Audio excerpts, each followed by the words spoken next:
For centuries, they have remained hidden in plain sight, swallowed by jungle, buried beneath desert sands, submerged in glacial silence, monuments to civilizations we barely understand. Who built these places? Why here? Why now? And what did they know that we have forgotten? Join us as we journey across the ancient world in a 3-hour exploration that will take you to the edges of human knowledge and beyond. What you are about to discover will challenge everything you thought you knew. You will not want to miss what comes next. Deep in the Yucatan Peninsula, where the canopy of the Petén jungle stretches unbroken in every direction, something enormous waits. Not a ruin in the conventional sense, not a scatter of fallen stones, a city, still standing, still watching. Calakmul endures in a silence so profound that the sound of your own heartbeat seems intrusive, a reminder that you are the stranger here, not the stones. As you stand at the base of Structure 2, one of the largest Maya pyramids ever constructed, the scale of what surrounds you becomes almost impossible to reconcile with reason. The pyramid rises over 45 meters into the sky above a jungle that, even today, refuses to be tamed. The trees press close. Howler monkeys call from somewhere invisible. And above it all, the Great Pyramid sits unchanged, patient, indifferent to the centuries that have passed since the last priest climbed its steps. Calakmul was not a peripheral site. It was a superpower.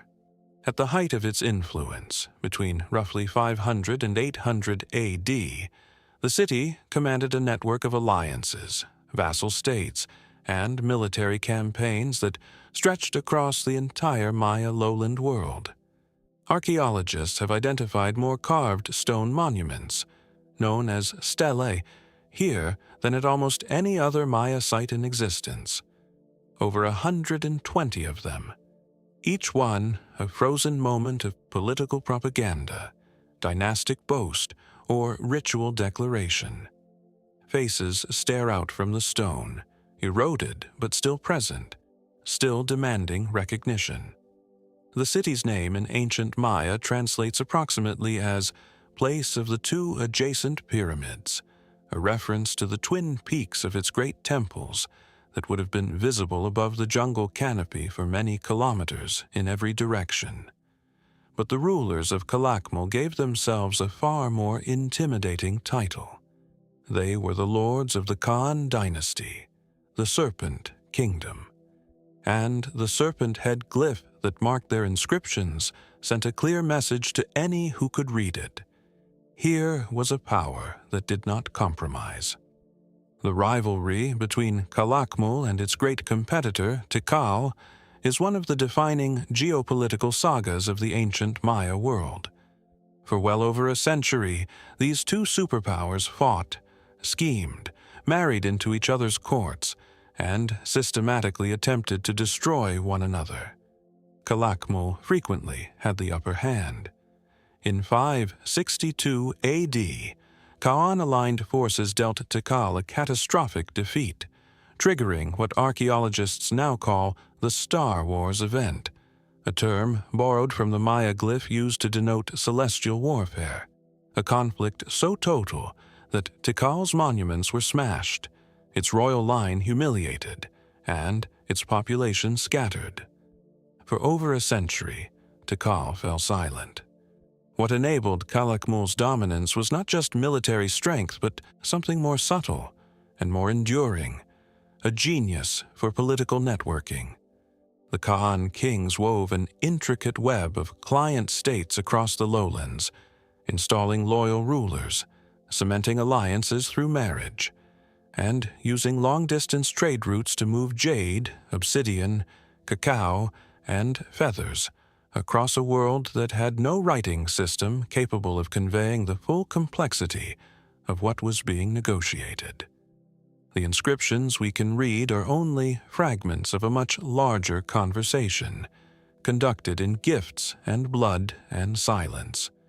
The city's urban core covers roughly 30 square kilometers, though the full extent of its influence, agricultural terracing, raised causeways called Saqqara, and outlying settlements, pushes that figure dramatically higher. The Saqqara themselves are extraordinary. Wide white roads raised above the jungle floor, connecting Calakmul to satellite cities across the region, their surfaces paved with compacted limestone that shone brilliantly in the tropical sun. They were not merely practical infrastructure. They were a statement of power, a visual declaration that the Khan kings had ordered the very landscape of the peninsula to their will. Tombs uncovered beneath the Great Pyramids have yielded astonishing finds. Jade death masks assembled from hundreds of individual pieces. Vessels painted with scenes from Maya cosmology. The skeletal remains of rulers accompanied by sacrificed attendants, their bones arranged with a precision that suggests elaborate funerary ritual carried out over days or even weeks. One tomb, discovered in 1984 and still studied today, contained a royal figure adorned in jade so extensively that archaeologists initially struggled to distinguish the bones from the jewelry. Yet for all we have uncovered, the deeper story of Calakmul remains elusive. The city's collapse, like that of so many Maya centers, came swiftly and without obvious explanation. By 900 AD, the great plazas were being reclaimed by vegetation. The Saqqara were overgrown. The stelae lay toppled or abandoned. Population estimates suggest that hundreds of thousands of people may have lived in and around the city at its peak. Where did they go? Climate studies have pointed to a series of severe droughts in the 9th century that may have disrupted agricultural production across the Maya lowlands. Political fragmentation likely followed. Trade networks collapsed. The elaborate ceremonial machinery that had justified the power of the Khan kings, the rituals, the calendar, the bloodletting ceremonies performed atop the very pyramid you are looking at now, could not survive the failure of the rains. But drought alone does not fully explain the silence that fell. Cities have survived environmental catastrophe before. Something else happened here. A failure of belief, perhaps, or a catastrophic loss of institutional memory that left an entire civilization unable to adapt. The jungle moved in. Lianas draped themselves over the carved faces of the stelae, and Calakmul waited. The site was not rediscovered by the outside world until 1931, when American botanist Cyrus Lundell flew over the jungle and noticed, through the canopy, the unmistakable geometric silhouettes of pyramid tops. The subsequent decades of excavation have revealed a city of staggering complexity, but they have also revealed how much remains unknown. Recent LiDAR surveys, which use laser pulses fired from aircraft to map the terrain beneath the vegetation, have identified thousands of previously unrecorded structures in the surrounding region, suggesting that the urban footprint of Calakmul was far larger than anyone had imagined. And still, the jungle holds its secrets. Sealed chambers beneath the pyramids have been identified but not yet opened. Inscriptions on the stelae remain only partially deciphered. The full king list of the Khan dynasty contains gaps that may never be filled. Calakmul is not a solved mystery. It is a question mark carved in stone, hidden in the canopy, waiting for someone to ask the right question.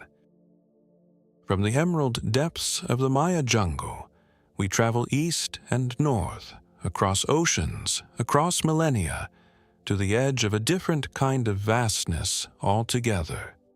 The Sahara Desert, where stone speaks in sunlight and temples align with a universe far older than any dynasty. There are places in the world where human ambition achieves something so far beyond ordinary scale that it crosses a threshold into something else entirely. Something that feels less like architecture and more like theology. Abu Simbel is one of those places.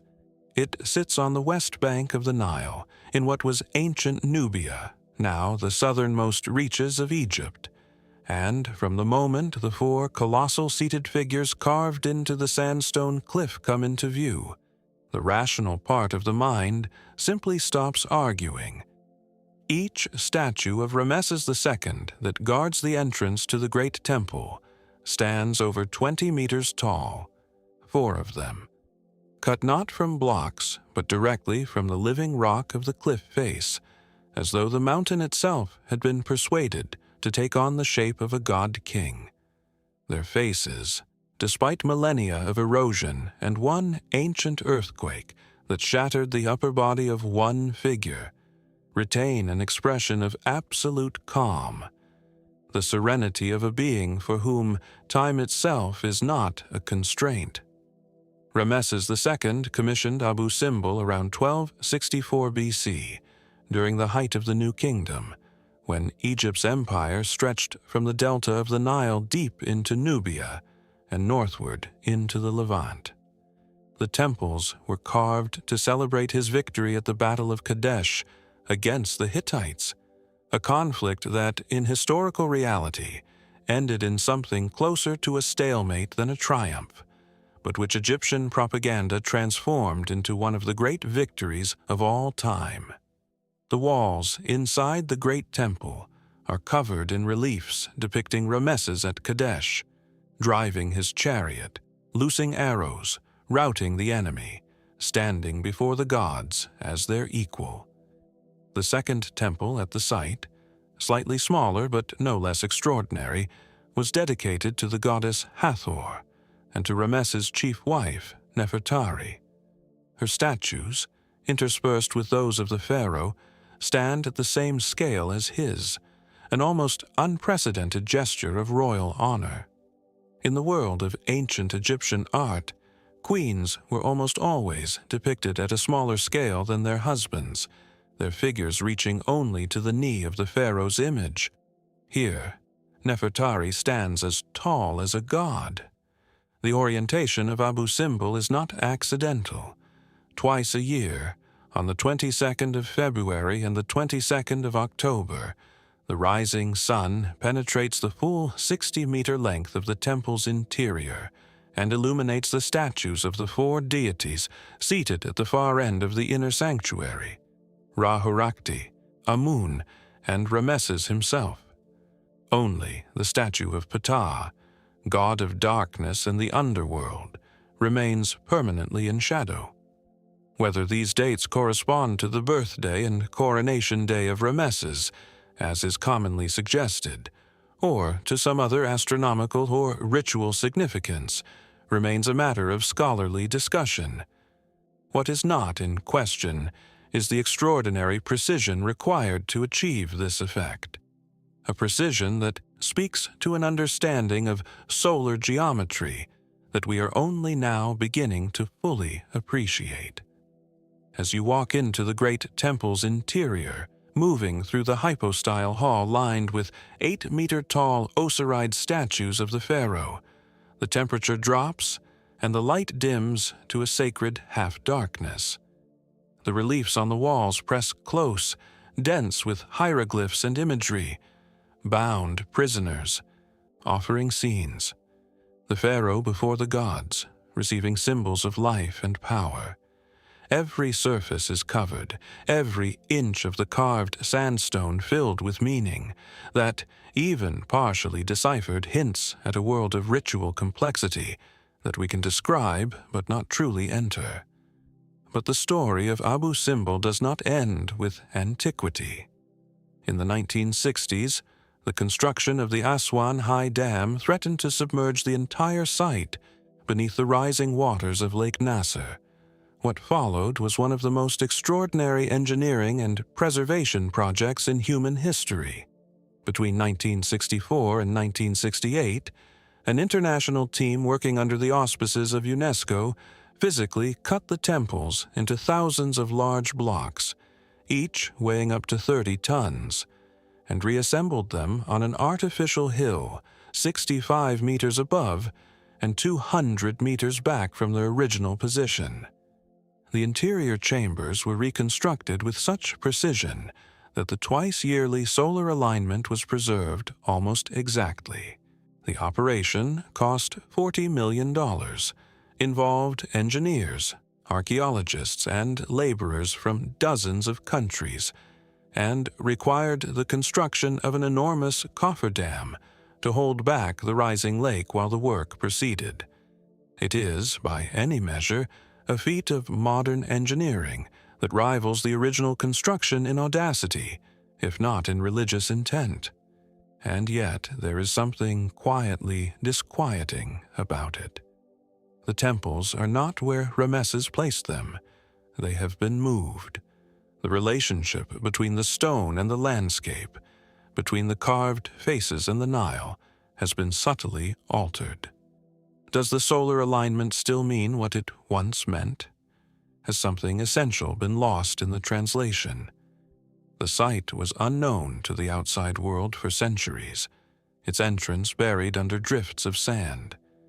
It was rediscovered by the Swiss explorer Johann Ludwig Burckhardt in 1813, who described seeing the tops of the great statues emerging from the dunes.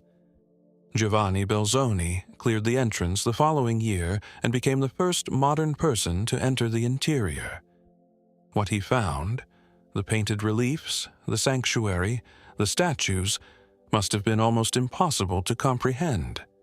A world perfectly preserved in sandstone darkness, waiting as though its occupants had merely stepped out for a moment. What the ancient Nubian peoples who lived near Abu Simbel for generations before it was discovered by European explorers understood about the site, and what relationship they maintained with it across the centuries, is a question that receives far less scholarly attention than it deserves. The temples were never entirely forgotten by the local population. They appear in oral traditions. They were used as shelters, as landmarks, as places of local veneration. Their rediscovery by the West was not the first chapter in a long story of forgetting. It was a new chapter imposed upon a much longer story of remembering. What does it mean when a civilization carves its most powerful king into the face of a mountain and then forgets where he is? What does it mean that we moved those faces to save them from the water, and that the water we were holding back was itself the product of a dam that displaced over 100,000 people from their ancestral lands? Abu Simbel raises questions that stretch far beyond the ancient world, and the four great faces of Ramesses II answer none of them. From the blazing certainty of Ramesses' self-proclaimed divinity, we move northward along the Nile to a place that raises far more unsettling questions, a structure whose very existence challenges the neat timelines of Egyptian history. Behind the great temple of Seti I at Abydos, partially submerged in groundwater, partially obscured by centuries of accumulated debris and scholarly uncertainty, sits one of the most perplexing structures in all of ancient Egypt, the Osireion, a building that does not fit, a monument whose presence at Abydos raises questions that mainstream Egyptology has not yet fully resolved, and that alternative historians have seized upon with an enthusiasm that sometimes outpaces the available evidence, but which reflects a genuine unease that even careful scholars cannot entirely dismiss. Abydos itself is one of the oldest and most sacred sites in Egypt. It was a royal necropolis from the very earliest dynasties, the burial place of the first kings, a city of the dead that stretched back into a period before writing, before the pyramids, before the elaborate ceremonial state we associate with pharaonic civilization.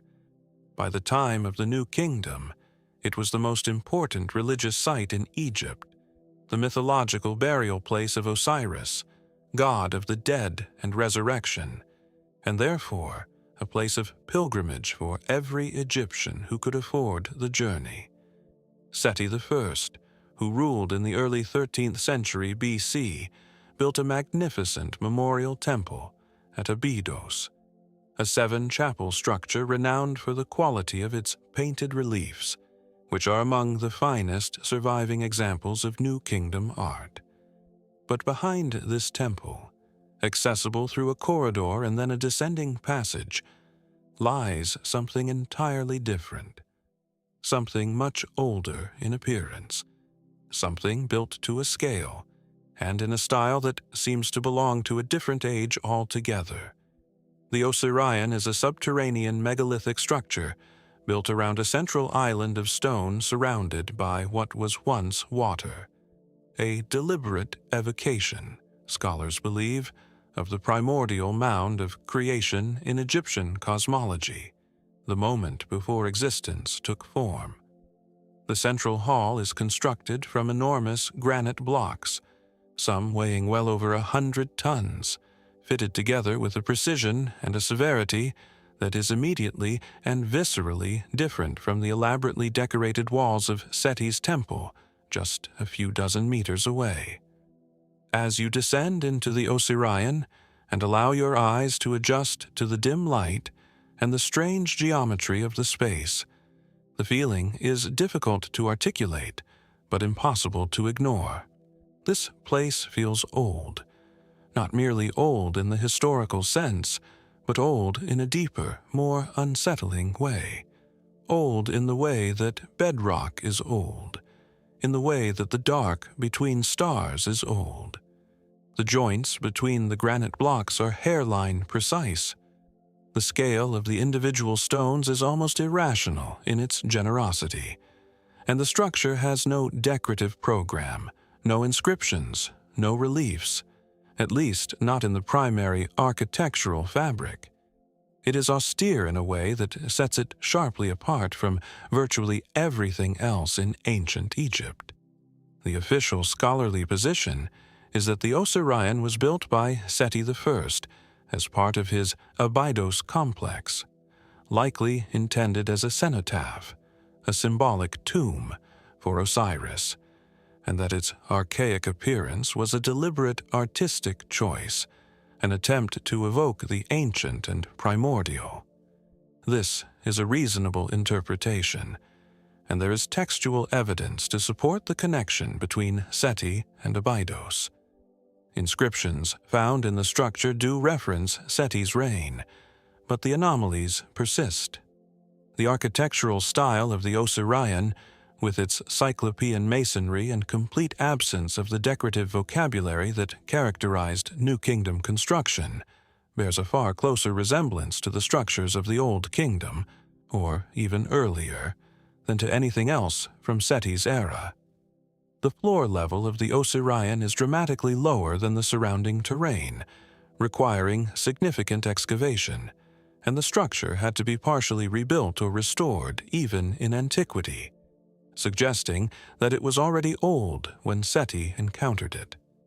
The granite used for the primary construction was quarried at Aswan, hundreds of kilometers to the south, a logistical challenge that was certainly not beyond the capabilities of New Kingdom Egypt, but which adds to the general sense that this building required extraordinary commitment. Egyptologist E. A. Wallace Budge, who excavated the site in the early 20th century, suggested that the Osireion might actually predate the Temple of Seti I by a considerable margin, that it might be one of the oldest buildings in Egypt, constructed in a period so remote that it predated the decorative traditions that would come to define Egyptian monumental architecture. This suggestion was never formally adopted by mainstream scholarship, and it sits uncomfortably alongside what we believe we know about the development of Egyptian civilization. And yet Budge was not a credulous man. He was a meticulous, if occasionally contentious scholar, who had spent his career studying these monuments, and something in the Osireion's fabric convinced him that it was not what it officially claimed to be. The water that pools in the Osireion today is not a modern intrusion, but a consequence of the site's extreme depth and the high water table at Abydos. This perpetual water filling the central chamber creates a genuinely otherworldly atmosphere. The granite island surrounded by dark water, the massive ceiling blocks pressing overhead, the corridors extending into shadow on either side. It is easy to understand why the ancient Egyptians connected this place with Osiris. It is less easy to understand exactly what it was, when it was built, and by whom.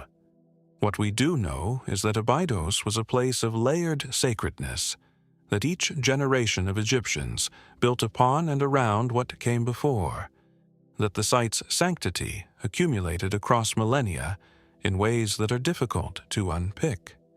The Osireion may be exactly what official scholarship says it is, or it may be something else entirely, a remnant of a building tradition that preceded the pharaonic state, a monument to a moment in human history so remote that we have no name for it, no text to explain it, no tradition that fully remembers what it meant.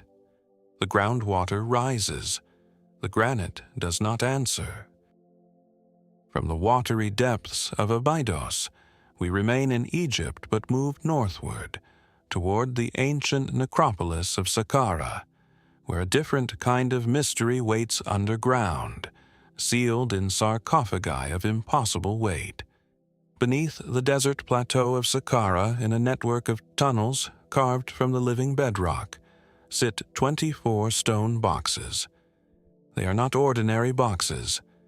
They are sarcophagi, each one hewn from a single block of granite or basalt, each one polished to a smoothness that mirrors light like glass, each one weighing between 70 and 100 tons.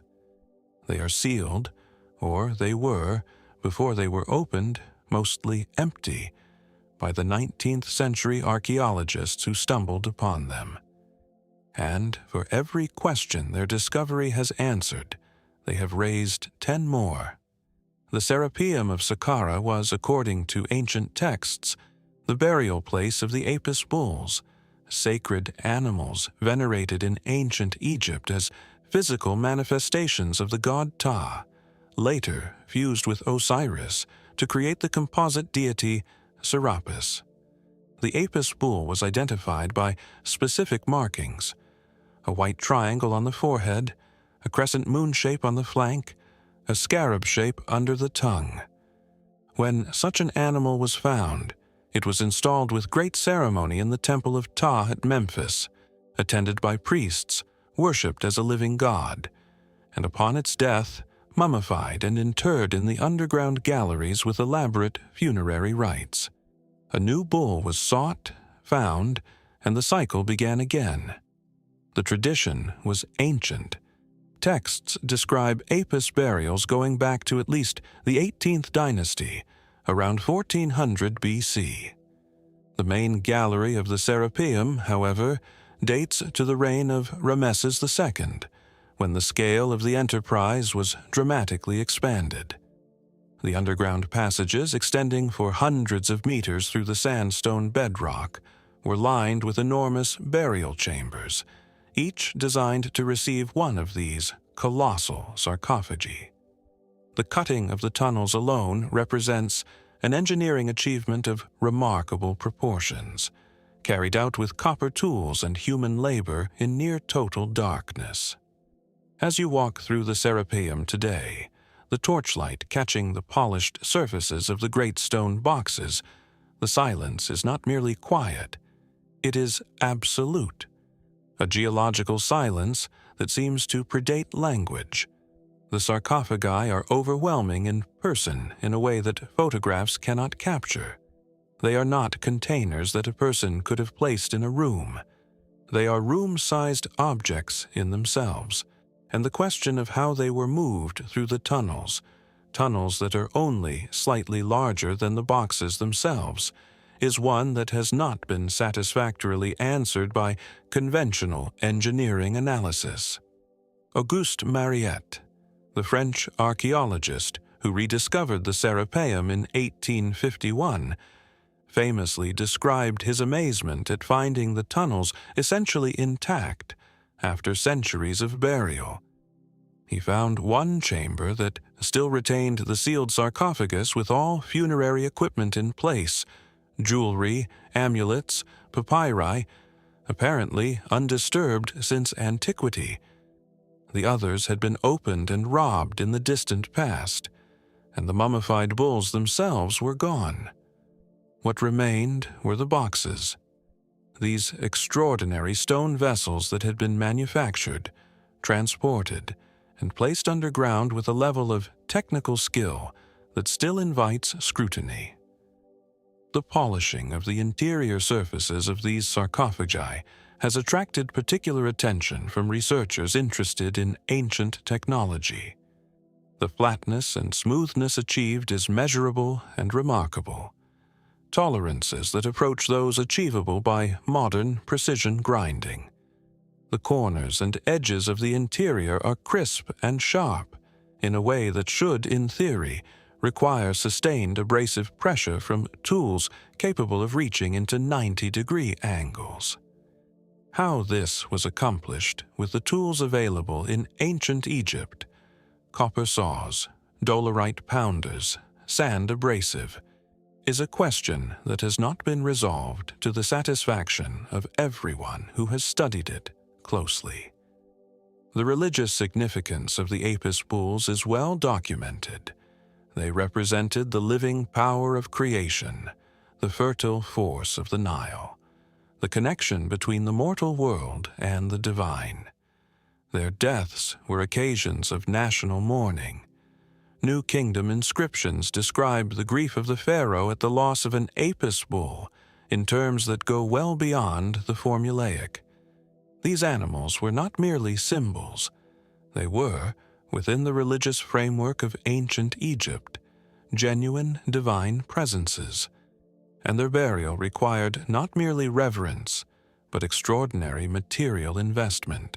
The Serapeum continued to be used into the Ptolemaic period, when the Greco-Egyptian cult of Serapis, that fusion of Osiris, Apis, and Greek divine attributes, became one of the most widely practiced religions in the ancient Mediterranean world. Ptolemy I deliberately promoted the cult as a unifying force for his multi-ethnic kingdom, and the Serapeum at Saqqara was one of its most sacred sites. The underground galleries were expanded, new sarcophagi were installed. The tradition continued for over 1,000 years, and then it stopped. The late Ptolemaic and early Roman periods saw the gradual decline of the Apis cult as Christianity spread across Egypt. The last known Apis burial is recorded in the late 1st century BC. After that, the tunnels were sealed, the entrance hidden, and the great boxes sat in their darkness, their surfaces retaining the fingerprints of the workers who polished them more than 3,000 years ago. Today, only a portion of the Serapeum is accessible to visitors. Water infiltration, structural instability, and the sheer logistical challenge of maintaining a site of this complexity mean that much of the tunnel system remains unexcavated or inaccessible. GPR surveys have suggested the presence of additional chambers beyond the currently known galleries, chambers that may contain more sarcophagi, more artifacts, more answers, or more questions. The desert keeps its own counsel. We leave Egypt's underground mysteries now and cross the Mediterranean, north and west, to the high plateaus of North Africa, where Rome built one of its most ambitious colonial experiments, a city designed to last forever and then abandoned to the desert wind, there is a particular quality to cities that were abandoned all at once, suddenly, without the gradual attrition of centuries.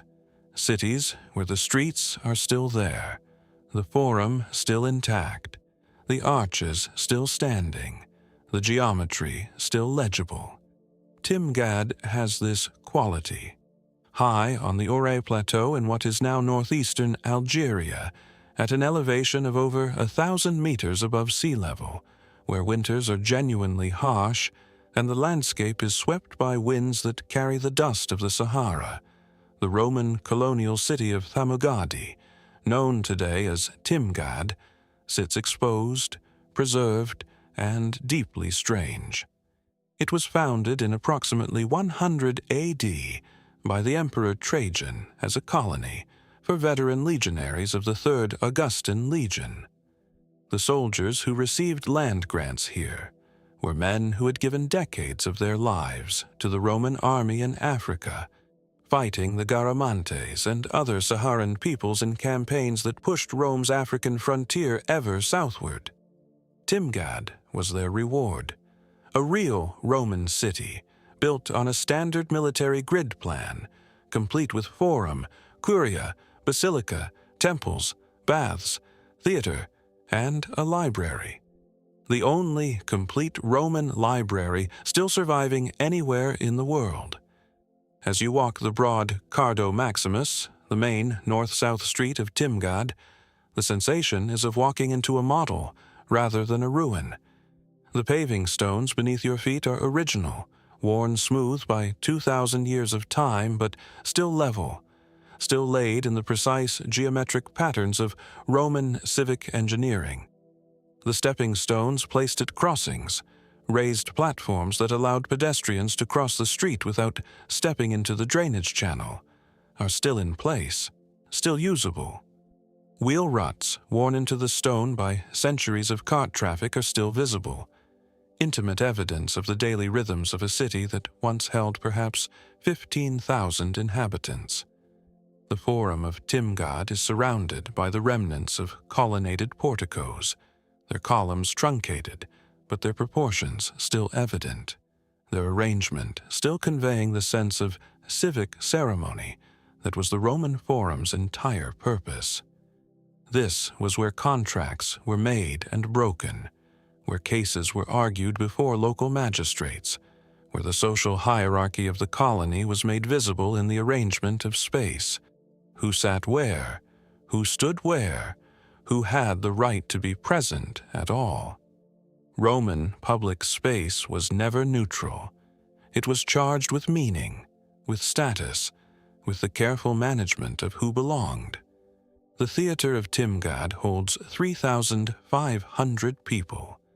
The baths, of which there are at least 14 separate complexes of various sizes, speak to a population that took hygiene, socializing, and the pleasures of hot water extraordinarily seriously. The largest bath complex is the size of a modern gymnasium and contained not just the standard sequence of frigidarium, tepidarium, and caldarium, but also exercise halls, dressing rooms, and latrines of a sophistication that would not be replicated in Europe until the 19th century. Roman public sanitation was, by the standards of the pre-modern world, remarkable. The Library of Timgad is perhaps the most evocative single structure in the entire city. It is small by Roman standards, certainly not in the league of the great libraries of Alexandria or Rome itself, but its presence in a frontier colony tells us something important about how the Romans understood culture and its relationship to power. Books were not merely entertainment.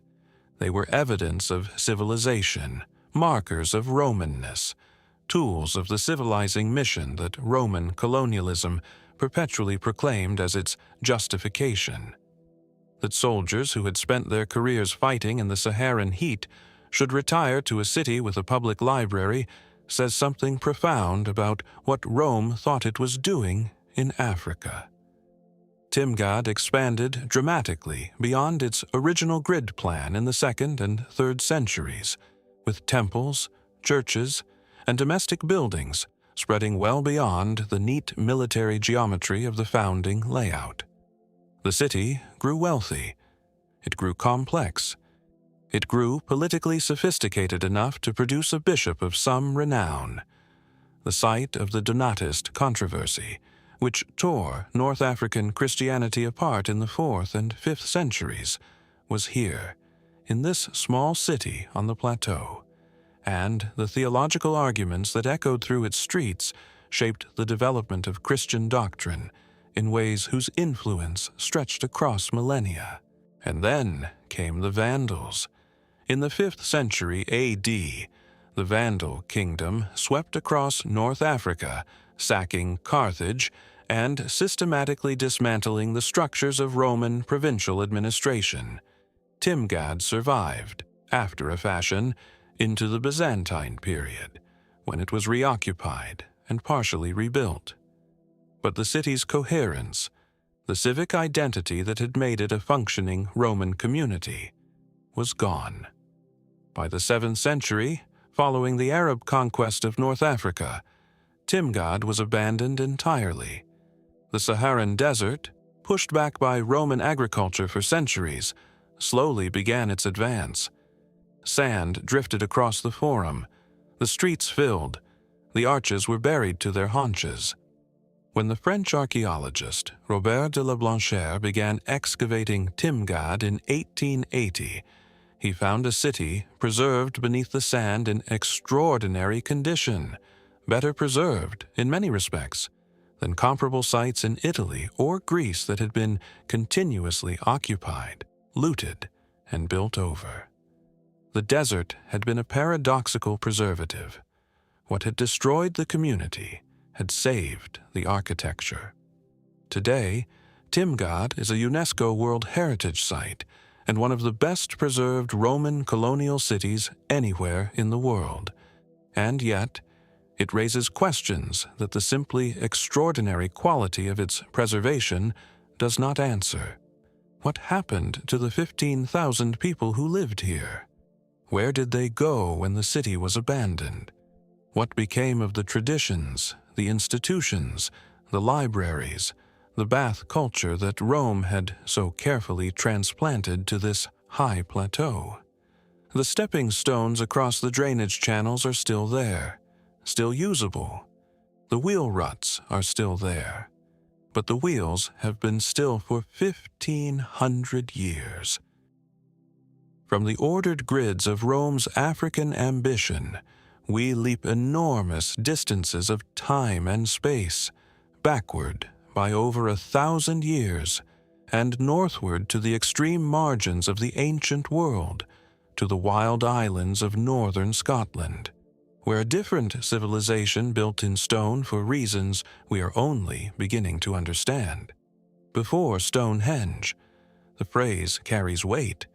It implies that what we know, that great icon of prehistoric Britain, that symbol of ancient mystery reproduced on 1 million postcards and textbook covers, was not the beginning, but the middle, or perhaps even the end, of a long tradition of stone circle construction whose origins lay elsewhere, in a different landscape, among a different group of people, whose relationship with the cosmos we are only beginning to appreciate. The stones of Stenness, on the mainland island of Orkney off the northern tip of Scotland, predate Stonehenge by somewhere between 500 and 1,000 years. They are among the earliest known standing stone monuments in the British Isles, and they stand on a piece of land so saturated with prehistoric construction that archaeologists have described the Orcadian landscape as the equivalent of the Nile Valley for understanding the roots of British civilization. Stenness sits on a narrow promontory between two bodies of water, the Loch of Stenness and the Loch of Harry, an arrangement that would have given the site a distinctive character of bounded and liminal space, land surrounded on 3 sides by water, simultaneously accessible and separate. The stones themselves, the survivors of what was originally a circle of 12, are among the tallest Neolithic standing stones in Britain. The tallest, still standing, reaches nearly 6 meters, a single slab of local sandstone, thin and blade-like, its surface catching the northern light in ways that change with the time of day and the season. The site was constructed around 3100 BC, placing it firmly in the Neolithic period, a time when the inhabitants of these islands were farmers, herders, and builders of remarkable sophistication, but long before the introduction of metals, long before writing, long before the social structures we typically associate with complexity and ambition on this scale.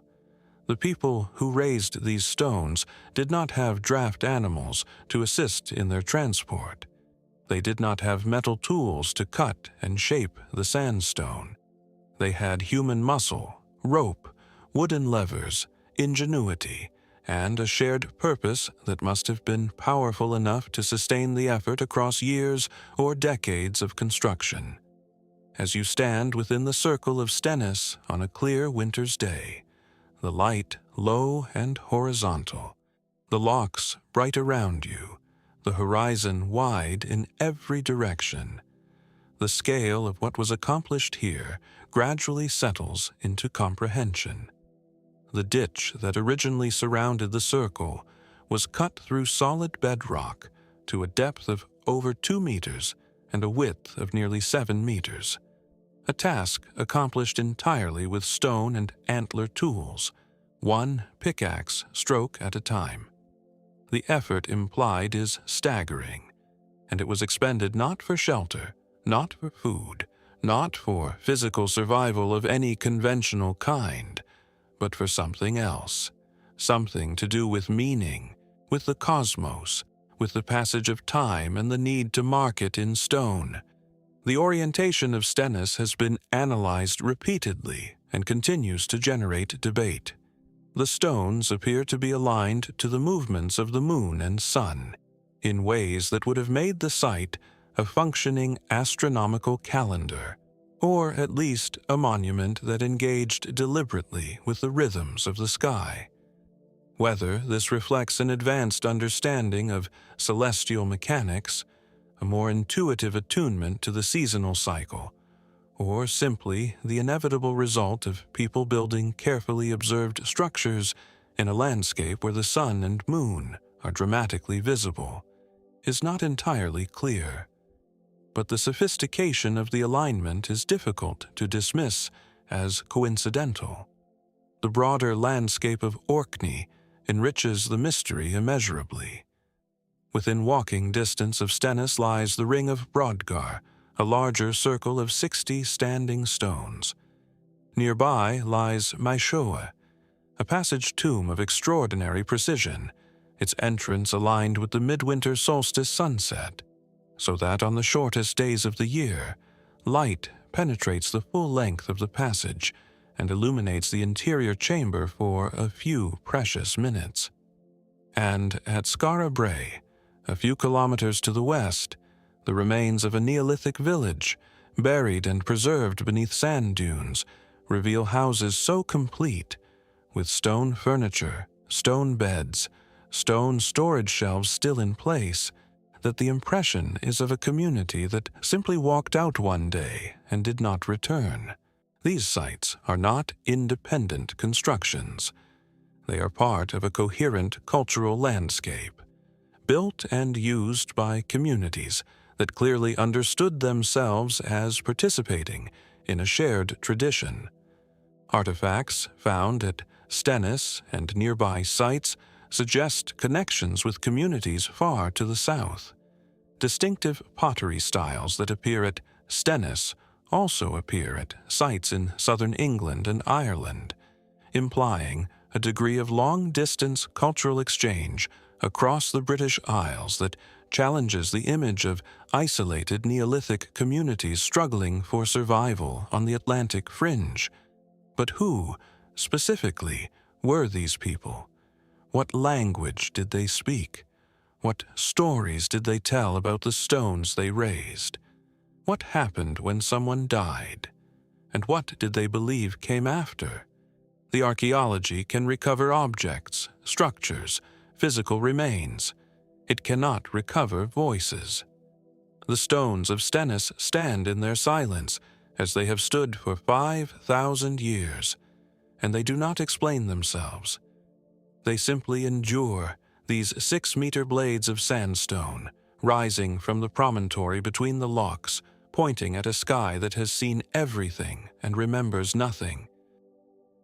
From the mist-wrapped megaliths of the far north, we travel south and east, back to the European continent, to the high plains of central Spain, where a city chose annihilation over surrender, and where the memory of that choice echoes across 2,000 years of human conflict. There are moments in history that become symbols, not because of the complexity of their politics or the nuance of their causes, but because of the sheer, terrible clarity of the choice that was made.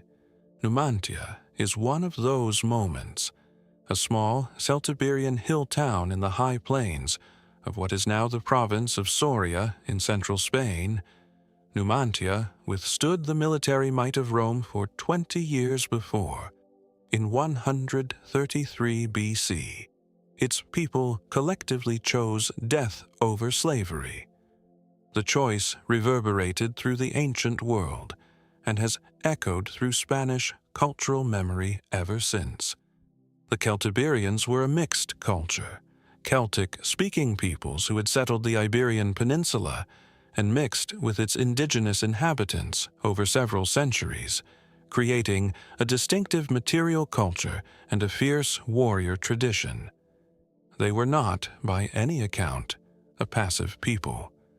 Roman campaigns in Hispania, beginning in the 2nd century BC, encountered resistance that proved consistently more costly than the Senate had anticipated, and the rolling hill country of the Meseta Plateau, with its extremes of heat and cold and its terrain suited to guerrilla tactics, gave indigenous defenders a consistent advantage over Roman armies trained for open field engagement. Numantia was not the most powerful Celtiberian city. It was not the largest or the wealthiest. What made it legendary was its resistance. Beginning in 153 BC, a succession of Roman commanders attempted to take the city and failed, often catastrophically. Roman armies were defeated in the field, trapped in ambushes, forced into humiliating peace negotiations that the Senate subsequently refused to honor. A city of perhaps 8,000 inhabitants, perched on a hill overlooking the river Douro, held off the most powerful military machine in the Western world for 2 decades. As you stand today on the exposed hilltop of Numantia, the wind coming off the Castilian plateau sharp and relentless, looking out over the patchwork of fields and the broad curve of the river in the valley below, it is possible to feel something of what made this place worth fighting for. The view is enormous. The hill commands the surrounding terrain completely, and the earth beneath your feet, excavated and re-excavated since the 19th century, still contains the carbonized evidence of the final conflagration, the burnt grain, the melted metal, the collapsed rooftops of houses whose occupants had decided that the city would not fall into Roman hands intact. Rome finally resolved the Numantian problem by appointing one of its greatest generals, Scipio Aemilianus, the man who had already destroyed Carthage. Scipio's approach was characteristically methodical. He arrived at Numantia in 134 BC with an army of some 60,000 men, a force grotesquely disproportionate to the defenders, who numbered perhaps 4,000 capable of bearing arms. Rather than risk his legions in direct assault against defenders who had humiliated his predecessors, Scipio built a wall, a circumvallation, a line of fortifications encircling the entire city, cutting it off from the surrounding countryside, preventing any resupply or reinforcement, condemning Numantia to slow strangulation. The circumvallation of Numantia is one of the best documented examples of Roman siege engineering anywhere in the ancient world. Archaeologists working at the site since the 1880s, most notably the Spanish archaeologist Adolfo Schulten, have traced the line of Scipio's works almost completely. Towers, camps, watchtowers, connecting ditches, all built to a standard that even now commands professional admiration. Scipio knew what he was doing. He was not fighting Numantia. He was waiting for Numantia to consume itself. The siege lasted 15 months. Ancient sources describe scenes inside the city that become progressively more desperate. Food exhausted, disease spreading through the population, the dead left unburied, the living reduced to consuming leather, boiled hides, finally, if the sources are to be believed, the flesh of the dead. Whether every detail of these accounts is accurate is impossible to verify, but the archaeological evidence confirms a catastrophic end.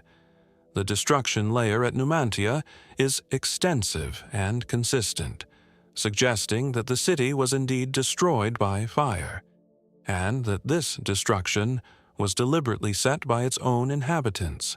When the gates finally opened in 133 BC, Scipio found a city of the dead and the barely living. Those who survived were sold into slavery. The city was razed to its foundations, and the name of Numantia was broadcast across the Roman world as a warning. This is what happens when you resist long enough. But the story had a paradoxical effect. Rather than serving as a deterrent, the tale of Numantia became an inspiration. The city's resistance was celebrated in Roman literature, even as its people were destroyed. The courage of those 8,000 inhabitants became, in the telling, a quality that transcended the politics of the conflict. The site passed through Roman occupation. A later Roman town was built over the ruins, then through the Visigothic period and into medieval obscurity. It was not identified with certainty until the 16th century, and systematic excavation did not begin until the 19th. What the archaeologists found was a palimpsest of occupation, Celtiberian layers beneath Roman layers, artifacts from multiple periods commingled in the soil. The destruction layer of 133 BC identifiable, but not always easy to separate from subsequent disturbances.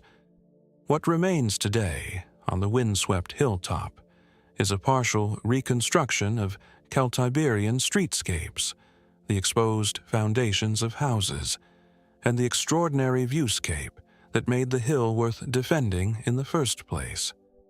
The site is quietly powerful. Not dramatic in the way of Pompeii or Ephesus, but charged with a specific quality of historical weight that comes from knowing what was decided here and by whom, and at what cost.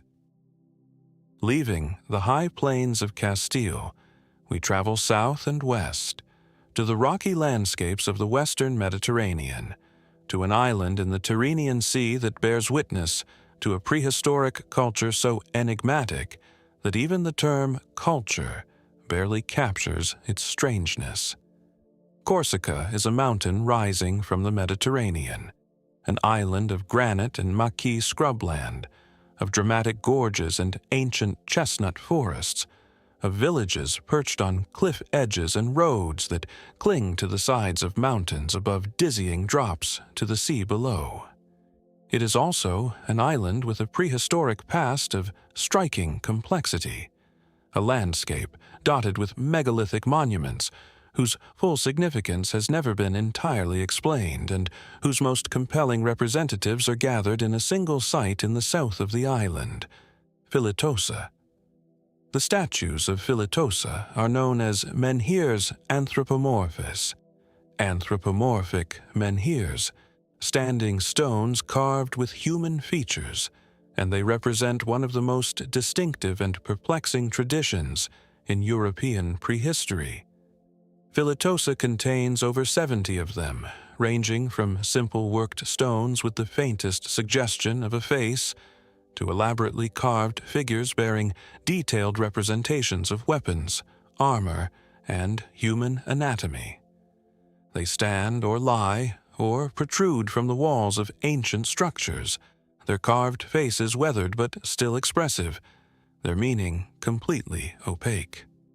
As you walk through the Filitosa site, moving between the ancient stone tower known as a torre and the scattered menhirs arranged across the clearing and along the paths of the olive grove, the sensation is of walking through a frozen conversation, one whose language has been entirely lost.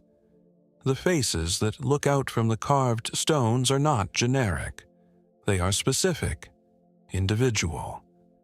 Some of them have eyes rendered with a precision that suggests portraiture rather than convention. Some bear facial hair. Some appear to be wearing helmets of a type that bears intriguing resemblance to Bronze Age Aegean military equipment. The site was inhabited, according to archaeological evidence, from the Neolithic period onward, but the most dramatic phase of its development occurred during the Bronze Age, roughly between 1800 and 800 BC. It was during this period that the Tori, the massive dry stone towers, whose construction technique suggests connections with the Sardinian Nuraga tradition, were built, and that the warrior menhirs reached their most elaborate development. The towers of Filitosa and the carved menhirs seem to belong to the same cultural moment, produced by a society whose material culture combined native Mediterranean megalithic traditions with influences from across the sea. The warrior aspect of many of the menhirs is striking.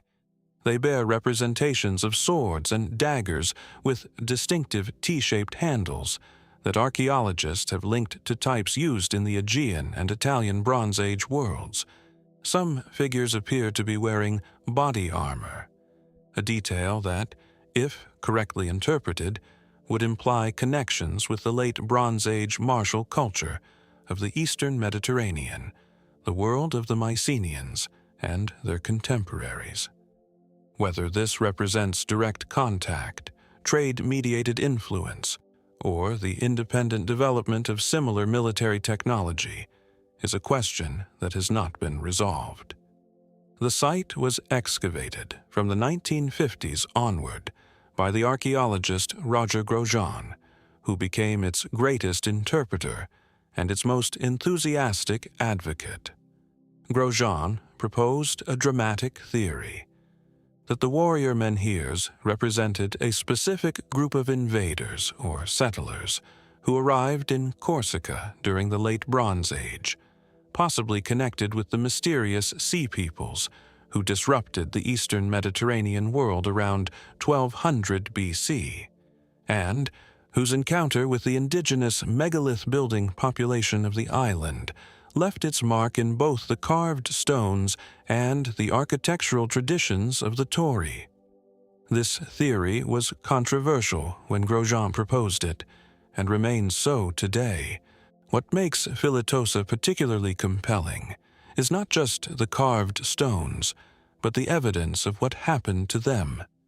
Many of the warrior menhirs were deliberately broken, and their fragments incorporated into the walls of the Tori, a pattern that suggests a moment of cultural rupture, a period when the tradition that had produced the statues was superseded or overthrown, and the stones that had embodied its power were deliberately desacralized, their carved surfaces turned inward or downward, their faces hidden in the masonry. Who broke them? The descendants of those who made them. An invading people. A new religious order that rejected the old images. The archaeology can tell us that the breakage was deliberate and widespread. It cannot tell us what it meant to the people who did it, what story they told about those stones as they built them into their walls. The carved faces are still there, visible in cross-section, sandwiched in the masonry, watching the inside of a wall, waiting for the wall to fall and release them back into the light.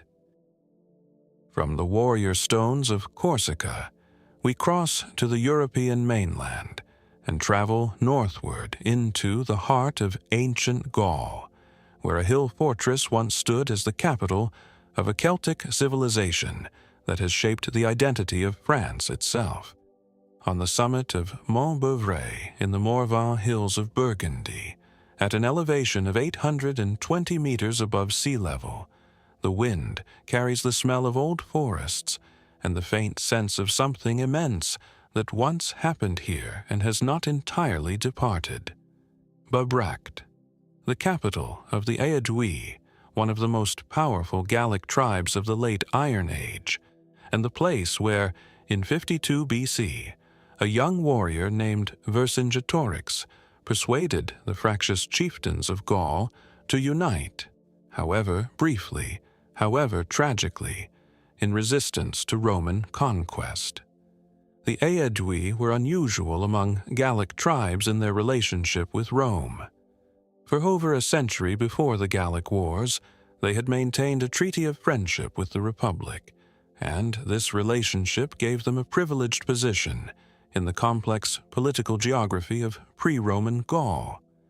But it also made them ambivalent actors in the crisis that followed Julius Caesar's arrival in Gaul in 58 BC, a crisis that the Aedui navigated with varying degrees of success and honor, ultimately contributing to both the resistance and the defeat of Gallic independence. Bibracte was not a village. At its peak in the 1st century BC, it was an oppidum, a Celtic urban center of considerable sophistication, covering approximately 200 hectares on the hilltop and its slopes, enclosed by a massive timber and stone rampart known as a Murus Gallicus. The population at its height may have reached 10,000 or more. There were workshops for metalworking, glass production, and textile manufacture. There were areas of elite residential construction built in styles that showed the influence of Roman and Mediterranean architecture. There was a complex pattern of streets and property divisions that reflects a level of urban planning not typically associated with the popular image of Celtic civilization. As you walk the forest paths of Mont Beuvray today, through stands of beech and oak that have reclaimed the hilltop since the site's abandonment in the early 1st century AD, the scale of the ancient oppidum gradually becomes legible in the landscape. The rampart circuit, still traceable as an earthwork, encloses an area larger than many modern town centers. Excavated sections of the Murus Gallicus reveal the interlocking wooden beams and stone fill that made this type of fortification simultaneously massive and resilient, capable of absorbing the impact of battering rams that would have shattered purely stone walls. The metalworking traditions of Bibracte were extraordinary. Enamel work, bronze casting, iron forging of a quality that astonishes modern craftspeople. All of this was practiced on the Mont Beuvray hilltop, at a scale that implies significant production for export, as well as local use. Celtic art of the La Tène period, with its flowing organic curves and zoomorphic interlace, reached some of its most complex and beautiful expressions in the workshops of the Aeduan heartland, and the artifacts recovered from Bibracte include pieces of remarkable elegance and technical skill. Julius Caesar stayed at Bibracte twice, once in 58 BC after the battle against the Helvetii, and again in 52 BC, wintering there after the campaign season that had included the siege of Alesia and the capture of Vercingetorix. He wrote his account of the Gallic Wars partly at Bibracte, composing the elegant, self-serving Latin prose in which he transformed his decade of conquest into a monument of personal glory. The site where Caesar sat and wrote is, in a sense, the birthplace of one of the most influential works of Latin literature, a propagandistic masterpiece that shaped how the Roman world and subsequent centuries of readers understood what had happened in Gaul. The city was progressively abandoned in the years following the Roman conquest, as the Aedui relocated their center of gravity to the new Roman-style town of Autum, Augustodunum, in the valley below. The hilltop oppidum was not destroyed, but simply left, its population drifting away as the political and economic logic of Roman Gaul made the defended hilltop obsolete. The forests moved in, and Bibracte was swallowed. What Bibracte asks us to consider is not just the history of a particular tribe in a particular conflict, but the larger question of what was lost when Rome absorbed the cultures of Western Europe. The Gallic world had its own literary traditions, oral rather than written, but no less rich for that. Its religious practices, its social structures, its artistic vision. All of these were not preserved in the Roman synthesis, but partially suppressed, partially absorbed, partially forgotten. The summit of Mont Beauvray holds the memory of a civilization that lost the argument with history, and wonders, in the wind through the beech trees, what might have been. From the forests of Celtic Burgundy, we travel east and south, toward the sun-drenched coast of the Aegean Sea, where one of the greatest cities of the ancient world once stood, a metropolis of marble and mythology, whose ruins still draw millions. The road from the ancient harbor entrance to the great theater of Ephesus runs broad and straight, paved with marble slabs that still shine in the Turkish sun, as though the city's engineers laid them yesterday, rather than 2,000 years ago. As you walk this road, the marble warm beneath your feet, the columns of the arcades on either side rising and falling in photogenic rhythm, the sheer completeness of the illusion is almost overwhelming. Ephesus is not merely a ruin. It is a stage set for a civilization, a theater of Roman urban life, preserved in white stone on the slopes of the Küçük-Menderes Valley, and it is one of the most visited archaeological sites in the world.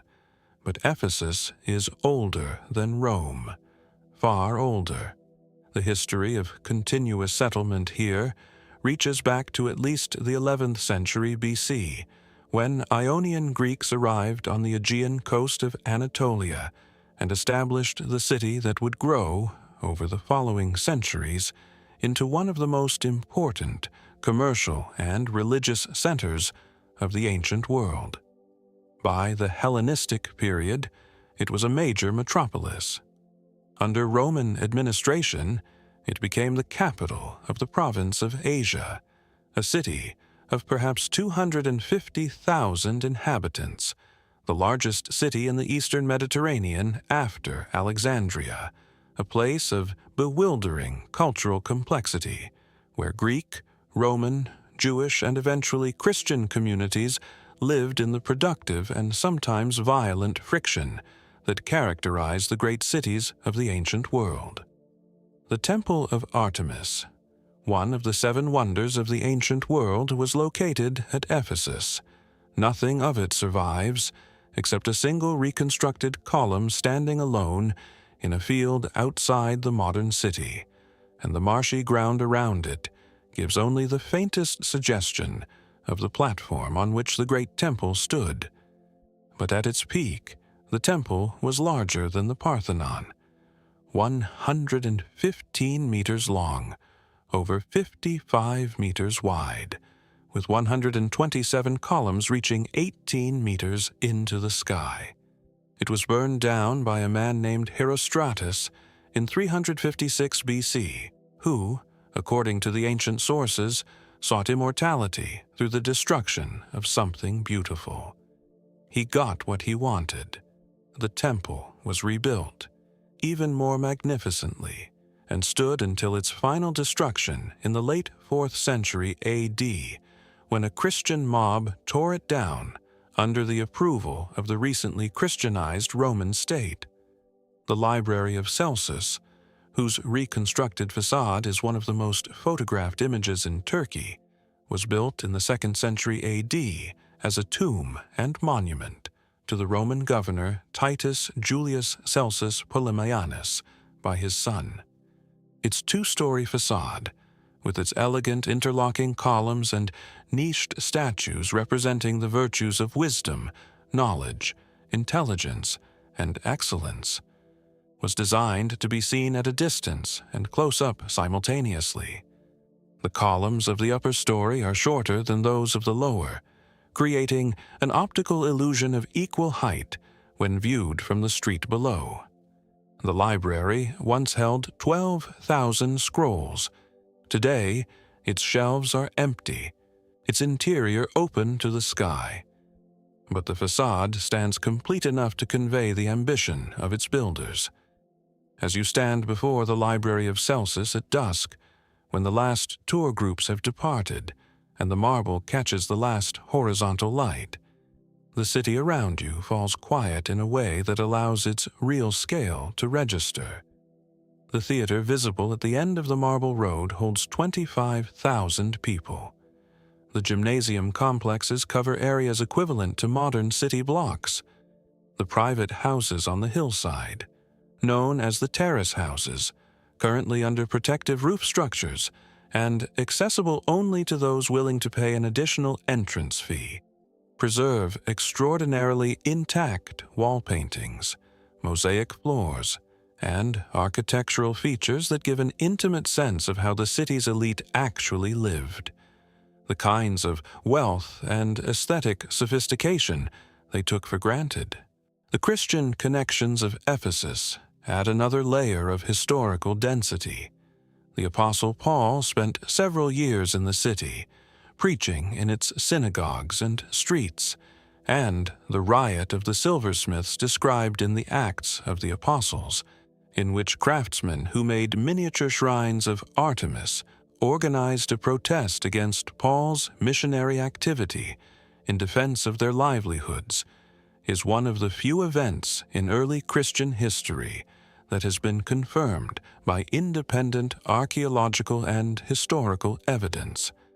The tradition that Mary, mother of Jesus, spent her last years at Ephesus in the care of the Apostle John, and that the house she occupied still exists on a hill outside the city, draws Catholic pilgrims from around the world. The evidence for this tradition is thin, but its hold on the imagination is strong. The city's decline was gradual, but ultimately complete.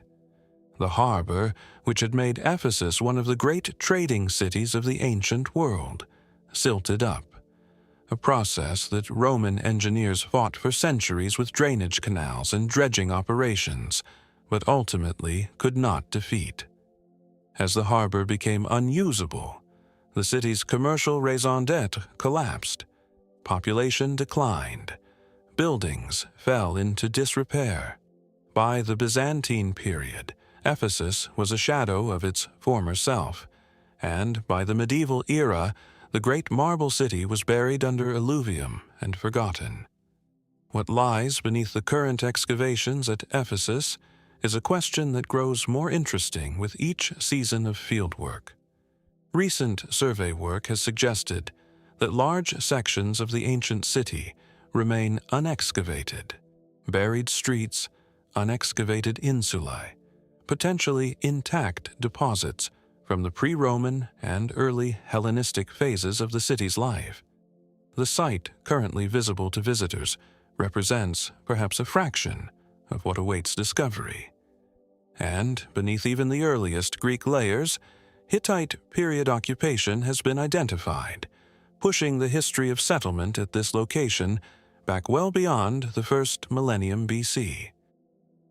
From the marble certainties of a well-documented classical city, we travel far to a site whose age, purpose, and very nature remain the subject of fierce scientific debate, a volcanic hill in the highlands of West Java that may rewrite everything we think we know about human prehistory.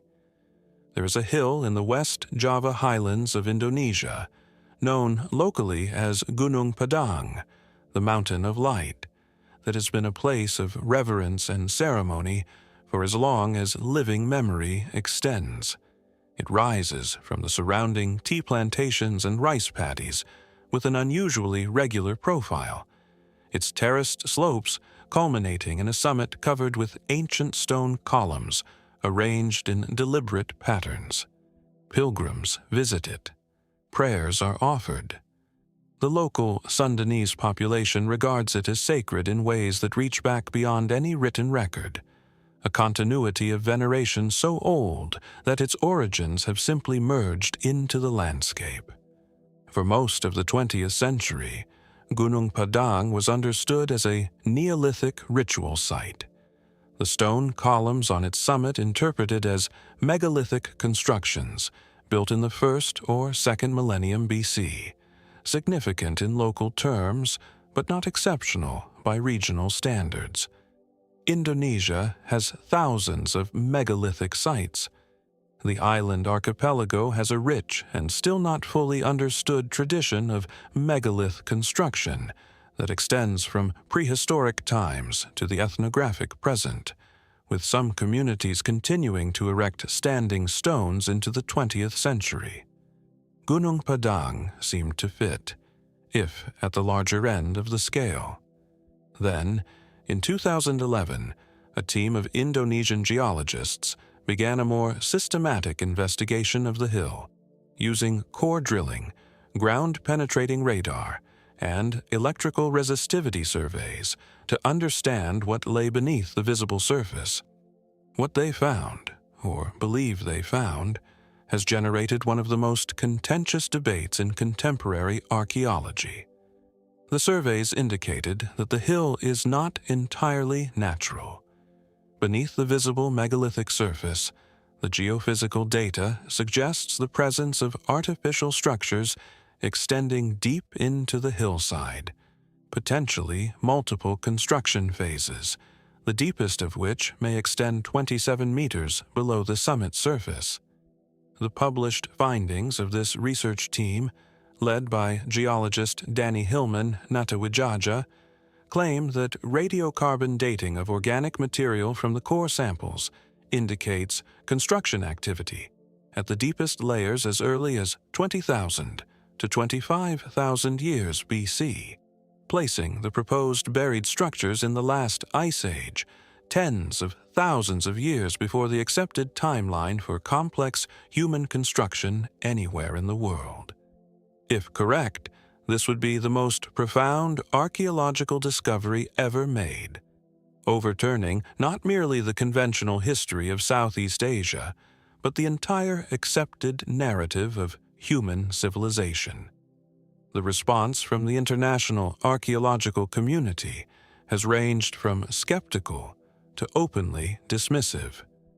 Critics have argued that the geophysical data has been misinterpreted, that natural geological processes can produce features indistinguishable from artificial construction in core samples, and that the radiocarbon dates may reflect the age of the organic material in the surrounding soil rather than the construction of any structure.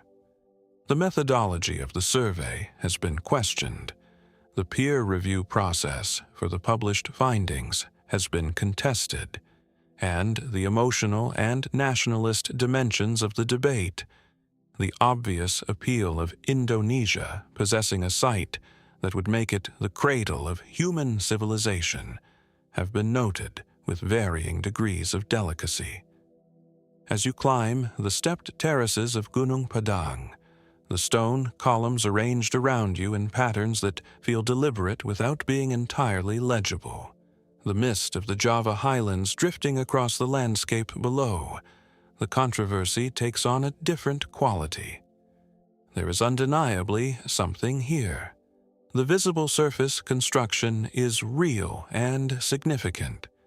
The question of what lies beneath it, and how old it truly is a question that only sustained, rigorous, independently verified excavation can answer, and that excavation has not yet been conducted to the satisfaction of the international scientific community. What is certain is that Gunung Padang is a site of considerable antiquity and clear ritual significance. The surface, megalithic structures are real. The geological features of the hill are unusual and warrant investigation. The local traditions of veneration are continuous and deep. Whether the extraordinary claims about its age will survive scientific scrutiny is another matter entirely. But the history of archaeology is not without examples of sites whose significance was initially dismissed before being subsequently confirmed. The mountain does not reveal itself easily.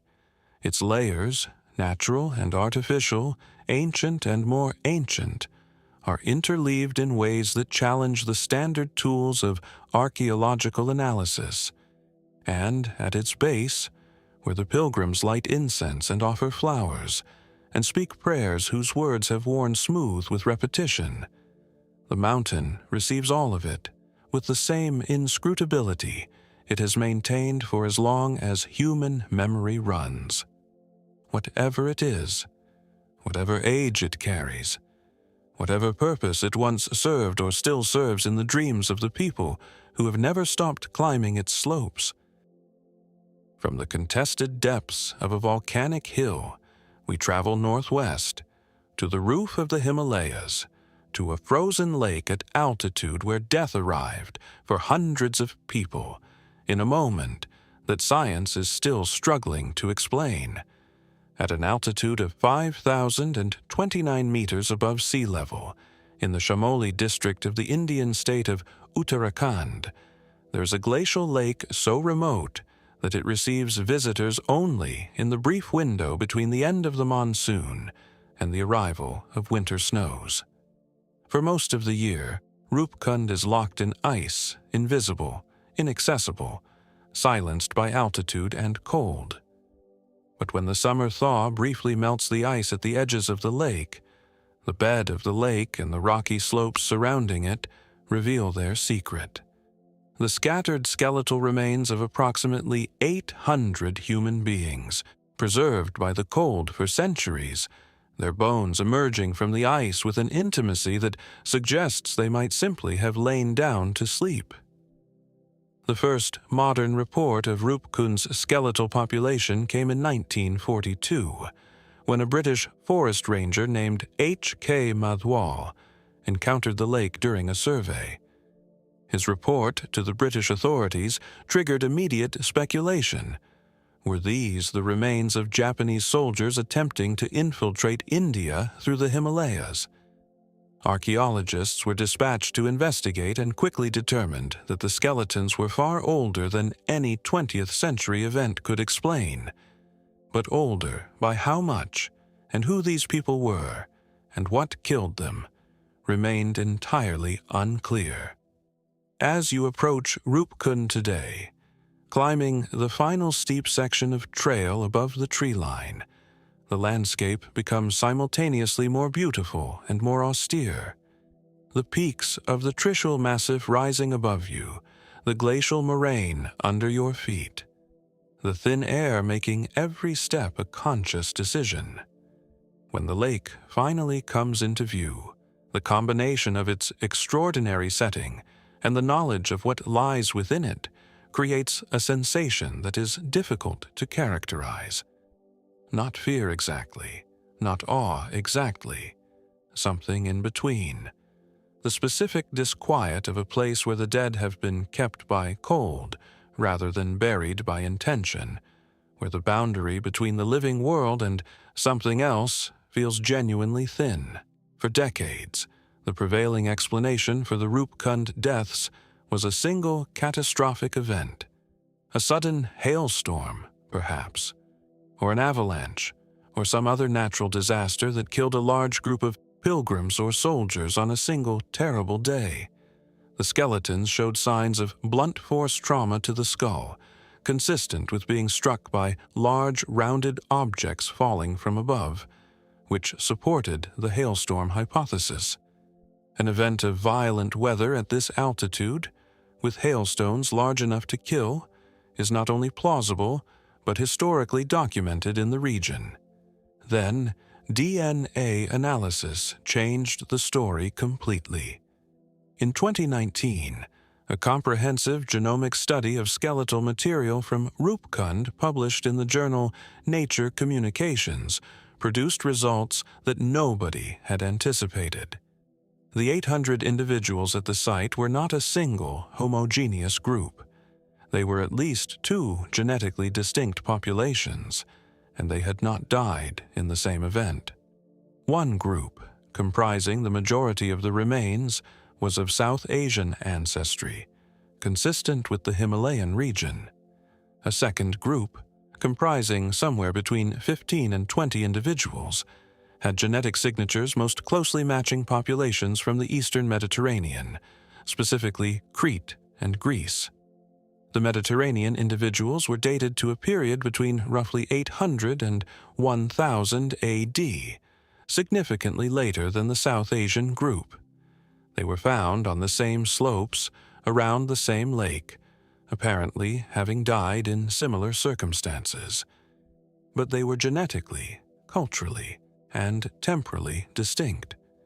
How did a group of people from the Eastern Mediterranean come to die at 5,000 meters altitude in the Uttarakhand Himalayas?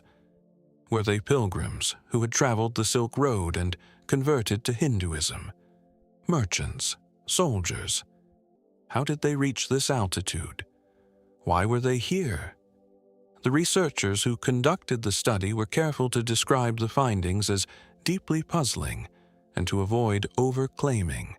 The data is robust. The genetic analysis was conducted on multiple samples, using modern laboratory techniques that minimize contamination. But the historical explanation for the Mediterranean presence at Roopkund remains entirely open. No historical source mentions a group of Mediterranean-origin individuals making a pilgrimage into the high Himalayas in the medieval period. No known trade or pilgrimage route passes through Roopkund. The lake is not on the way to anywhere. It is a destination in itself, which implies that whoever climbed to it intended to be there. The local pilgrimage tradition of Nanda Devi Raj Jat, a mass pilgrimage conducted every 12 years to honor the goddess Nanda Devi, passes near Roopkund. It has been suggested that the skeletal remains represent multiple groups of pilgrims who died over separate centuries while making the Raj Jat journey. The hailstorm explanation would apply to each group in turn, each caught by the same terrible weather patterns that afflict this altitude in the pre-winter season. But this leaves the Mediterranean presence unexplained, unless we are willing to imagine that 1,000 years ago, the Raj Jat pilgrimage was attracting participants from as far away as the Aegean. The lake sits quiet under its ice for most of the year. The bones surface and retreat with the seasons, emerging in summer, receding in winter, maintaining their vigil at the roof of the world with a patience that the living cannot match. The questions multiply. The cold preserves everything. From the frozen bones of a glacial lake, we travel back toward the ancient Near East, to the vast plains of what is now Iraq, where an Assyrian king attempted to build the most perfect city the world had ever seen, and achieved something both magnificent and haunted. In 713 BC, the Assyrian king Sargon II began building a city, not rebuilding an existing settlement, not expanding a capital that had grown organically over centuries, building a new city from nothing, on a site chosen for him by the gods through divination, on the plains northeast of Nineveh, a city that would bear his name, reflect his glory, and endure for eternity.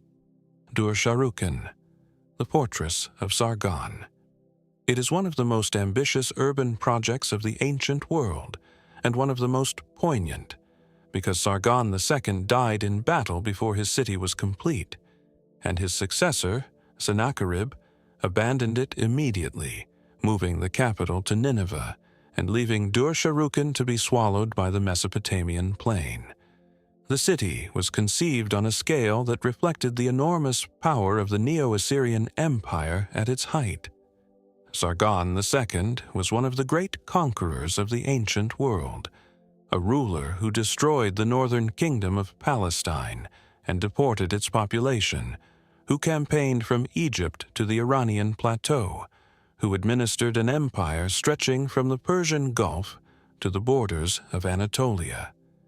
His palace complex at Dur-Sharrukin covered 17 hectares, an area equivalent to several modern city blocks, and was decorated with sculptural programs of a scale and sophistication that rank among the great achievements of ancient art.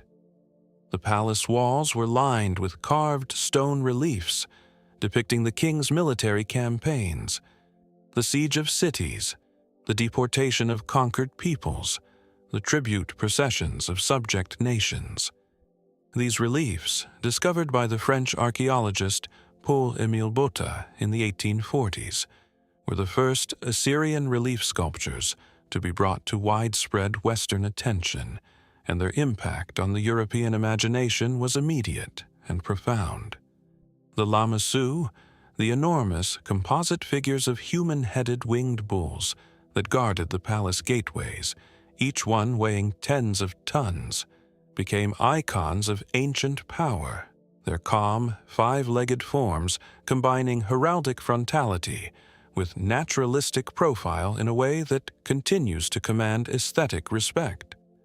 As you stand in the landscape of Khorsabad today, the modern village that occupies the site of ancient Dur-Sharrukin in what is now northern Iraq, the contrast between what was and what is can be disorienting. The enormous mound of the ancient city is present, but the sculptures that made Sargon's palace the wonder of the ancient world are largely absent, distributed between the Louvre in Paris, the Oriental Institute in Chicago, and other Western museums where they arrived in the 19th century.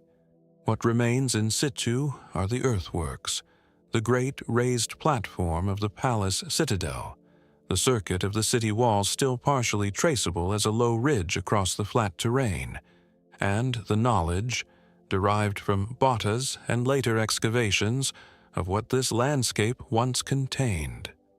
The city plan that Botta and his architectural colleague Victor Place painstakingly recorded reveals a settlement of extraordinary ambition. The outer walls enclosed an area of 300 hectares in a perfect square, oriented to the cardinal directions with a precision that reflects the same cosmological concerns visible in so many ancient construction projects. 7 gates, named for the 7 great gods of the Assyrian pantheon, opened through the walls. The interior was divided into distinct zones for the palace citadel, the temple precinct, and the residential and commercial areas of the city. The palace itself was built atop an enormous artificial platform, raising it above the level of the surrounding plain and giving its towering ziggurat a height that would have been visible for many kilometers across the flat Mesopotamian landscape. The ziggurat's color-coded stages, each level painted in a different color associated with a different celestial body, turned the entire structure into a cosmological diagram visible from far beyond the city walls. Looking at Dur-Sharrukin from a distance, you were not merely seeing a king's palace. You were seeing the universe arranged in human order. The decorative program of the palace included not only the famous narrative reliefs but also colossal statues, painted wall surfaces, carved ivory furniture, bronze door fittings, and an elaborate system of inscriptions that covered walls, doorways, and thresholds with Sargon's royal titles and the account of his campaigns. The inscriptions are written in cuneiform Akkadian and have been extensively translated. They give us Sargon's own voice, a boastful, formulaic, rhetorically sophisticated voice that presents conquest and building in equal measure as acts of divine service. The king does not build for himself. He builds for Assur, the great god of Assyria. He conquers not for personal glory, but to extend the domain of Assur's order across a world prone to chaos. Sargon II died in 705 BC, killed in battle in a campaign against the Cimmerians in Anatolia. A death so unprecedented for an Assyrian king who was understood as the earthly representative of divine power, and therefore, in some sense, supernaturally protected, that it caused a genuine crisis of interpretation. Why had the gods allowed this? What had the king done wrong? Sennacherib, his son and successor, may have interpreted his father's death as evidence that Dur-Sharrukin was ill-omened, cursed by some fault in its construction or dedication. The new city was abandoned. The workers left. The administrative apparatus relocated to Nineveh, and Dur-Sharrukin, still only partially built, its streets never fully inhabited, its walls never fully settled into the landscape, was left to the elements. The irony is exquisite. Sargon built his city to be eternal, and it lasted less than a decade. The buildings he did not finish, the streets that were never walked by the populations he intended to settle there, the palace that received only the briefest period of royal occupation. All of this was buried by the plain, preserved precisely because it was never used, never modified, never built over. The abandonment was the preservation. From the abandoned ambitions of an Assyrian king, we travel into the deep green landscapes of the British Isles, to a portal into the Neolithic world that stands alone on the limestone plateau of County Clare in Ireland, on the grey limestone pavement of the Burren in County Clare, where the rock is cracked and fissured into geometrically precise patterns, and the rare wildflowers grow from the joints between the slabs. A megalithic portal tomb rises from the plateau with the stark elegance of a structure that has forgotten how to apologize for existing. Poulnabrone. The name translates from Irish as Hole of the Sorrows, or Pool of the Sorrows, and while the etymology may refer to a nearby natural depression in the limestone, rather than any quality of the monument itself, the name sits well on a structure whose purpose was unambiguously connected with death and with the long, slow passage of the dead into whatever came after. The dolmen consists of 3 upright portal stones supporting a large capstone, a horizontal slab of thin limestone estimated to weigh 5 tons, balanced across the uprights at an angle that catches the western light with remarkable drama in the late afternoon. It was constructed sometime between 4,200 and 2,900 BC, placing it in the Neolithic period and making it contemporary with the earliest phases of Stonehenge, and slightly older than the great passage tombs of the Boyne Valley. It is one of over 90 megalithic tombs known from the Burren region alone, a landscape so saturated with prehistoric monument building that every view in multiple directions encompasses at least one ancient construction. As you approach Poulnabrone across the limestone pavement, The monument grows in scale and presence more quickly than you expect. Photographs flatten it. In person, the combination of the capstone's overhang, the dark opening between the portal stones, and the extraordinary sky of the Atlantic West, where clouds move fast and light is perpetually changing, gives the structure a quality of compressed drama that is immediately and physically felt, rather than merely intellectually registered. You are walking toward a place where something important happened, and the landscape knows it. Excavations conducted in 1986 and 1988 beneath the floor of the tomb recovered the skeletal remains of 33 individuals, 22 adults, 6 young adults, and 2 children, along with fragmentary animal bones, a polished stone axe, a fragment of a mushroom-headed pin of a type known from other Neolithic sites, and a fragment of pottery. The human remains showed signs of being deposited over an extended period rather than in a single burial event, suggesting that Poulnabrone served as a collective ossuary for a community over several generations, a place where the bones of the dead were gathered, potentially curated, rearranged, and redeposited in ways that reflect beliefs about the continued relationship between the living and the ancestors. The skeletal analysis revealed details about the people who were buried here that both humanize and perplex. Several of the adults showed signs of arthritis and other conditions associated with physically demanding work. These were people who labored with their bodies. One adult had a healed fracture of the pelvis, suggesting they had survived a serious injury and continued to live for some time afterward. The population was relatively young in average age, with few individuals surviving past their 40s. But one adult, thought to be a neonate, was found buried with particular care, possibly a deliberate association between new life and the ancestral dead that reflects beliefs about cyclical regeneration. The Burin landscape that surrounds Poulnabrone is itself a monument to time.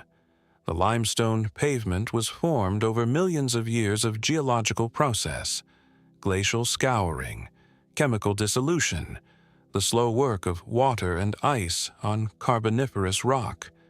The fossils embedded in the slabs represent life forms 350 million years old.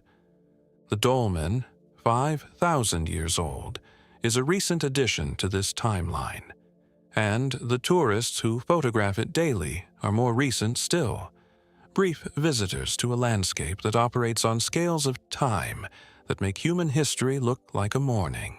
What is most poignant about Poulnabrone is what we cannot know about the community that built it and used it. We know the bones of 33 individuals. We do not know their names, their language, their stories, their beliefs about what happened after death. We know the orientation of the tomb.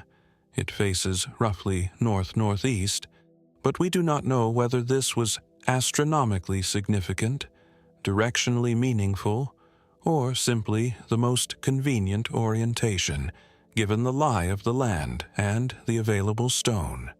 We know the structure has stood for over 5,000 years. We do not know whether those who built it believed it would last forever, or whether they built for the moment, and the permanence was incidental. The capstone casts a shadow in the late afternoon that falls across the limestone pavement in a shape that changes with the seasons. In the long light of a summer evening, the shadow stretches eastward, pointing into the Burin interior. Nobody knows whether this was intended. The stone does not say.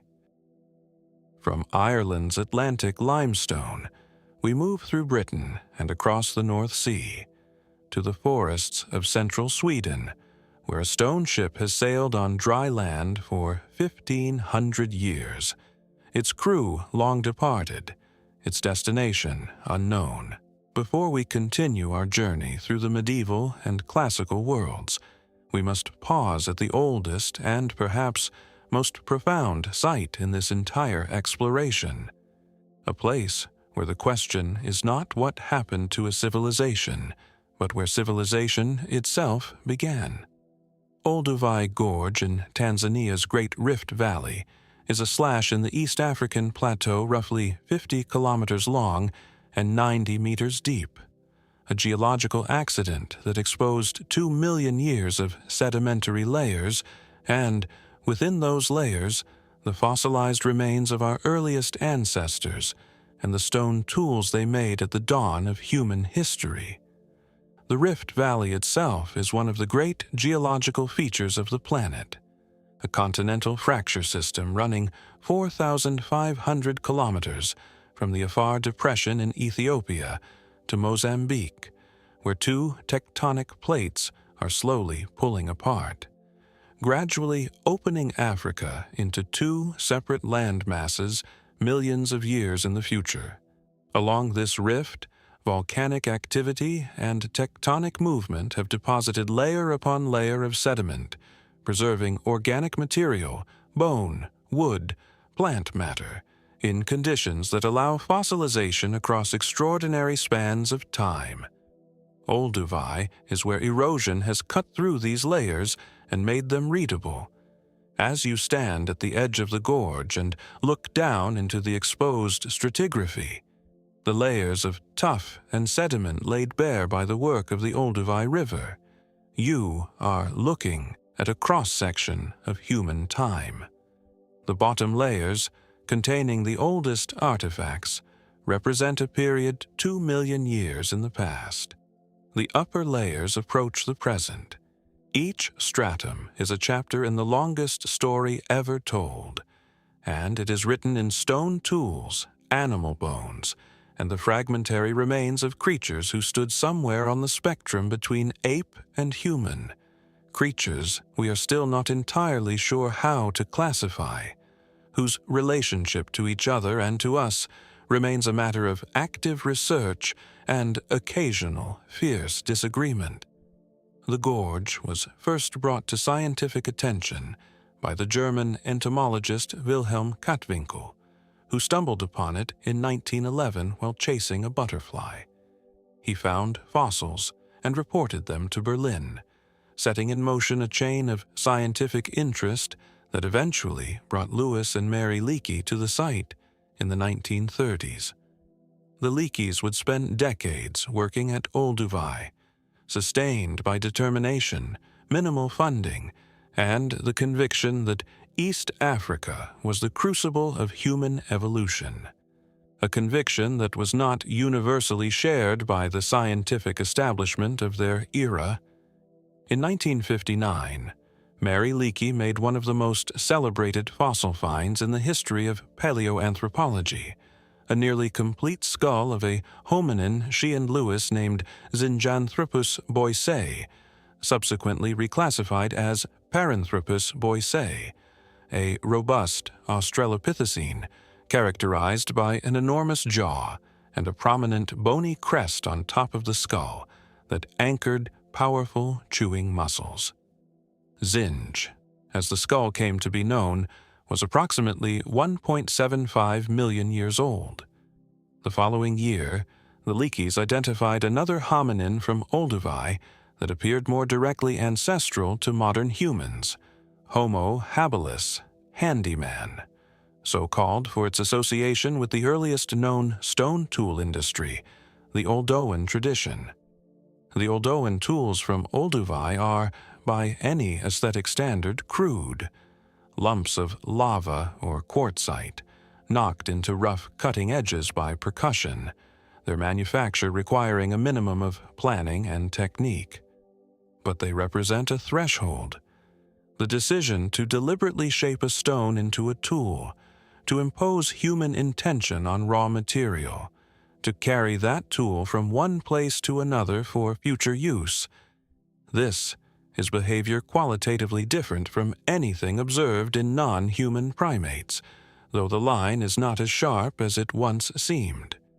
Recent discoveries at other East African sites have pushed the earliest evidence for stone tool use back to 3.3 million years BC, well before any species we would confidently call Homo, suggesting that the threshold between tool-using and non-tool-using hominins is more blurred than the Oldowan tradition implies.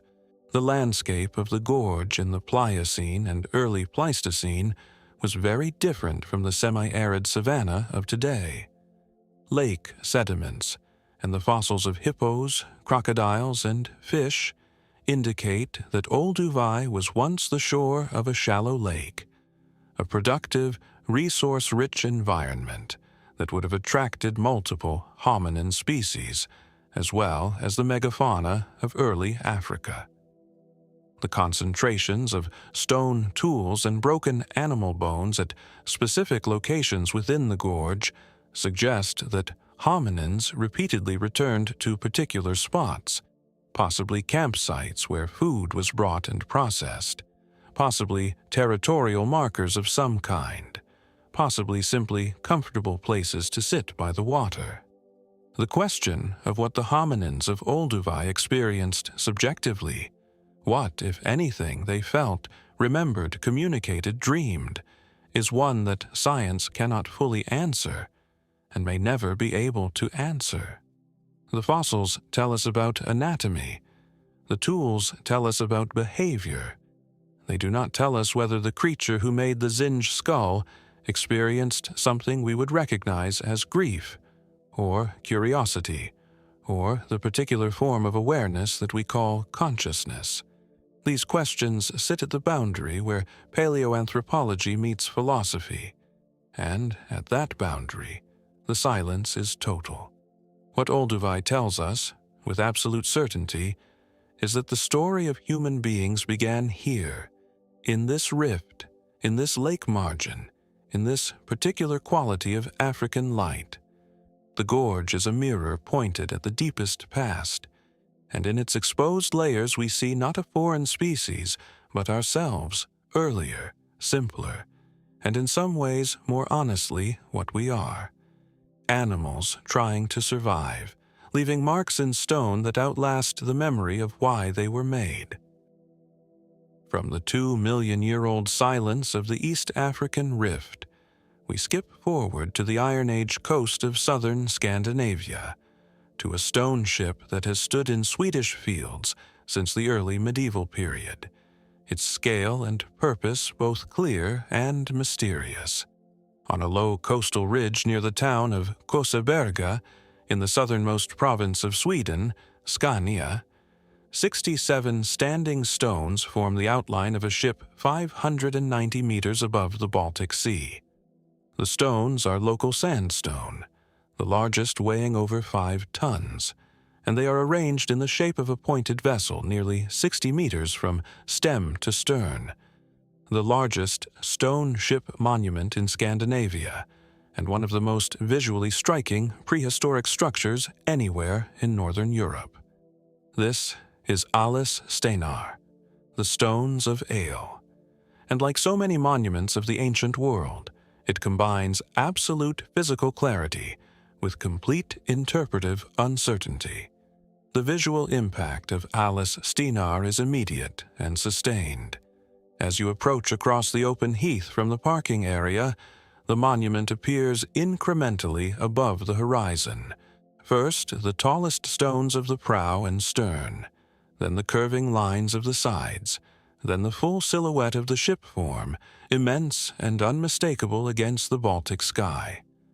On clear days, the sea is visible beyond the ridge. The wind is constant. The light changes rapidly, moving through the stones and casting shadows that shift with the hours and the seasons.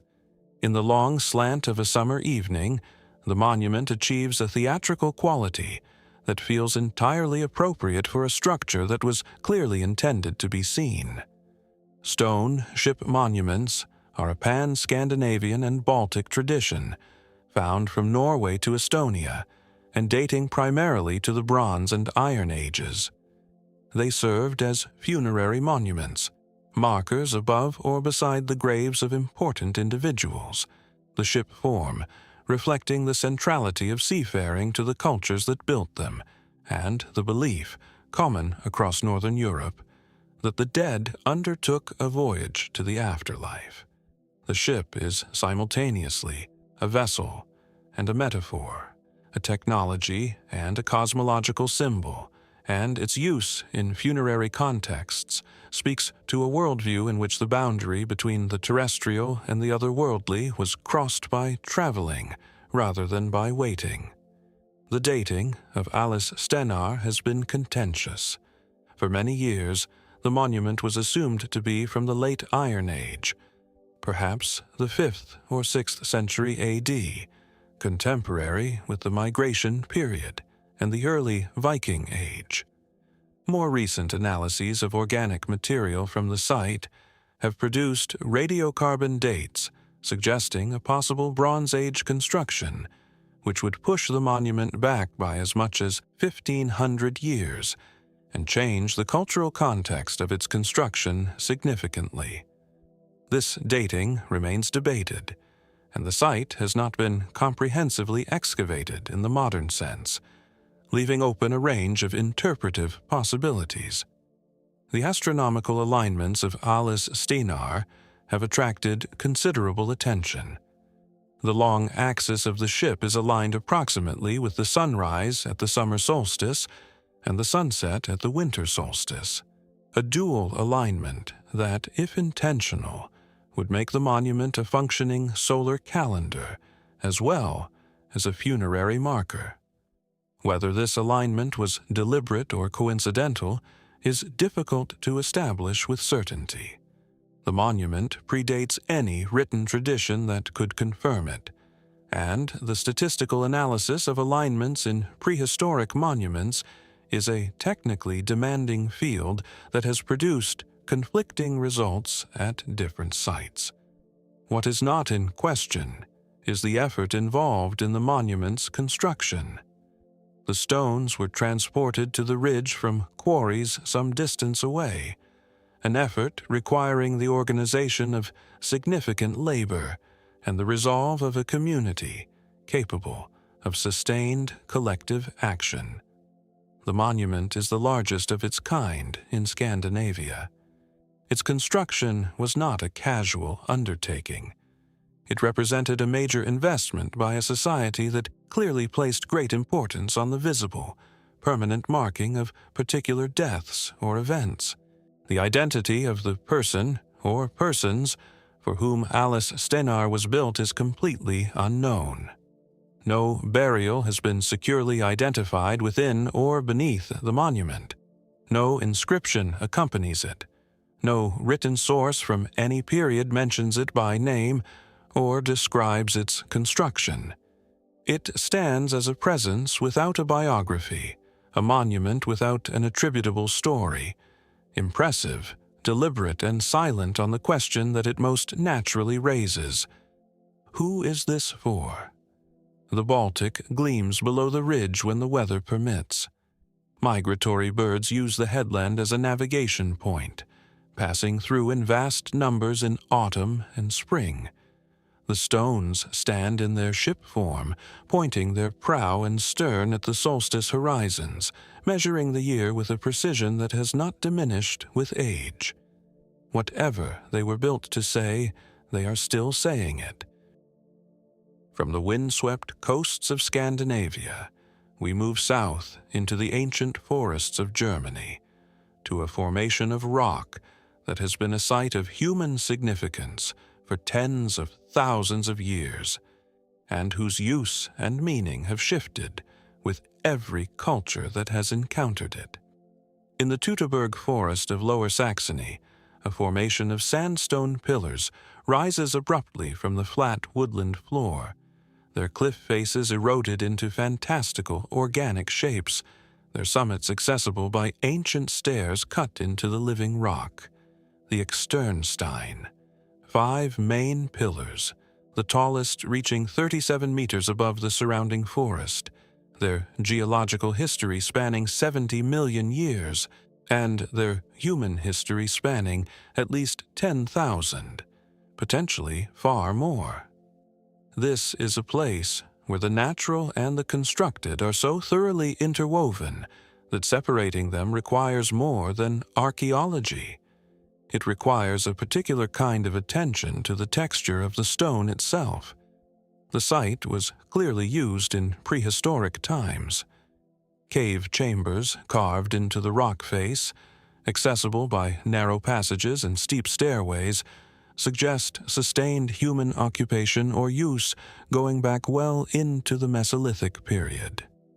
Carved reliefs from the medieval Christian era, most notably an extraordinary descent from the cross carved into the face of one of the pillars around 1115 AD, overlay what may be much older carved imagery, creating a palimpsest of human meaning that spans the entire arc of European religious history, from paganism to Christianity. The Christian imagery at Externsteine is remarkable in itself. The descent from the cross relief is a masterpiece of Romanesque sculpture. Its figures, the body of Christ being lowered, the mourning figures around him, the bowing of the crescent moon beneath the weight of the event, carved with an expressive power that is immediately evident even to an observer who knows nothing of its iconographic tradition. Beneath the cross, a detail that has attracted considerable scholarly attention: the figure of a serpent with a tree, a clear allusion to the fall, with the tree bending as though weighted by the significance of what is happening above it. This is sophisticated theological imagery, and its placement in this rock face, in this remote forest, in this particular quality of northern light, is deeply deliberate. The modern mythologization of Externsteine is a cautionary tale about what happens when ancient sites become entangled with nationalist ideology. In the late 19th and early 20th centuries, the pillars were adopted by German neo-pagan movements and later by elements of the Nazi Party as a supposedly primordial Germanic sacred site, the Germanic Stonehenge, a place where ancient Teutonic religion had been practiced since the dawn of the race. This narrative had very little archaeological foundation and was driven almost entirely by ideological desire, but it left a lasting imprint on how the site was perceived and studied. The shadow of this appropriation has complicated honest scholarship about Externsteine for decades, as archaeologists and historians have struggled to separate genuine prehistoric significance from invented mythology. What the archaeology actually tells us is more modest and more interesting than the nationalist myth required. The rock has been used continuously by humans across enormous spans of time, for shelter, for ritual, for burial, for military defense, for Christian devotion, for romantic tourism, and for nationalist projection. Each layer of use has left marks on the stone, and the task of reading those marks without imposing a single overriding narrative requires the kind of measured multi-perspectival scholarship that ideologically motivated interpretation actively prevents. There is evidence for astronomical alignment at the site, specifically a circular opening carved into the rock that is oriented toward the summer solstice sunrise, allowing a beam of light to enter the chamber on that date. This feature, if correctly interpreted, would place Externsteine within the broader European tradition of solar-aligned sacred spaces, connecting it to sites like Newgrange, Maeshowe, and Stonehenge in a network of prehistoric cosmological concern that transcended any single cultural tradition. But the dating and original purpose of this opening remain subjects of ongoing research. The forest around Externsteine today is green and damp, the kind of ancient mixed woodland that has given Central European culture its deepest metaphors of mystery and enchantment. The pillars rise above the canopy in early morning, catching the light before it reaches the forest floor, their summit faces alternately gold and gray with the movement of the clouds. Whatever brought human beings to this place 10,000 years ago? The drama of the stone itself, the quality of light, the acoustic properties of the narrow chambers, some quality of the place that precedes any explanation. It has not gone away. The Externsteine continues to attract people in numbers that suggest a pull that reason alone does not account for.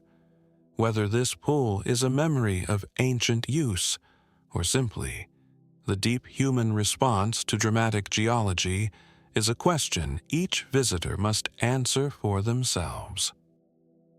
Leaving the Germanic forests, we travel south across the Mediterranean to the North African coast, where one of the Roman world's greatest cities rose from a Phoenician trading post to a metropolis of marble, then fell into an oblivion that preserved it almost intact.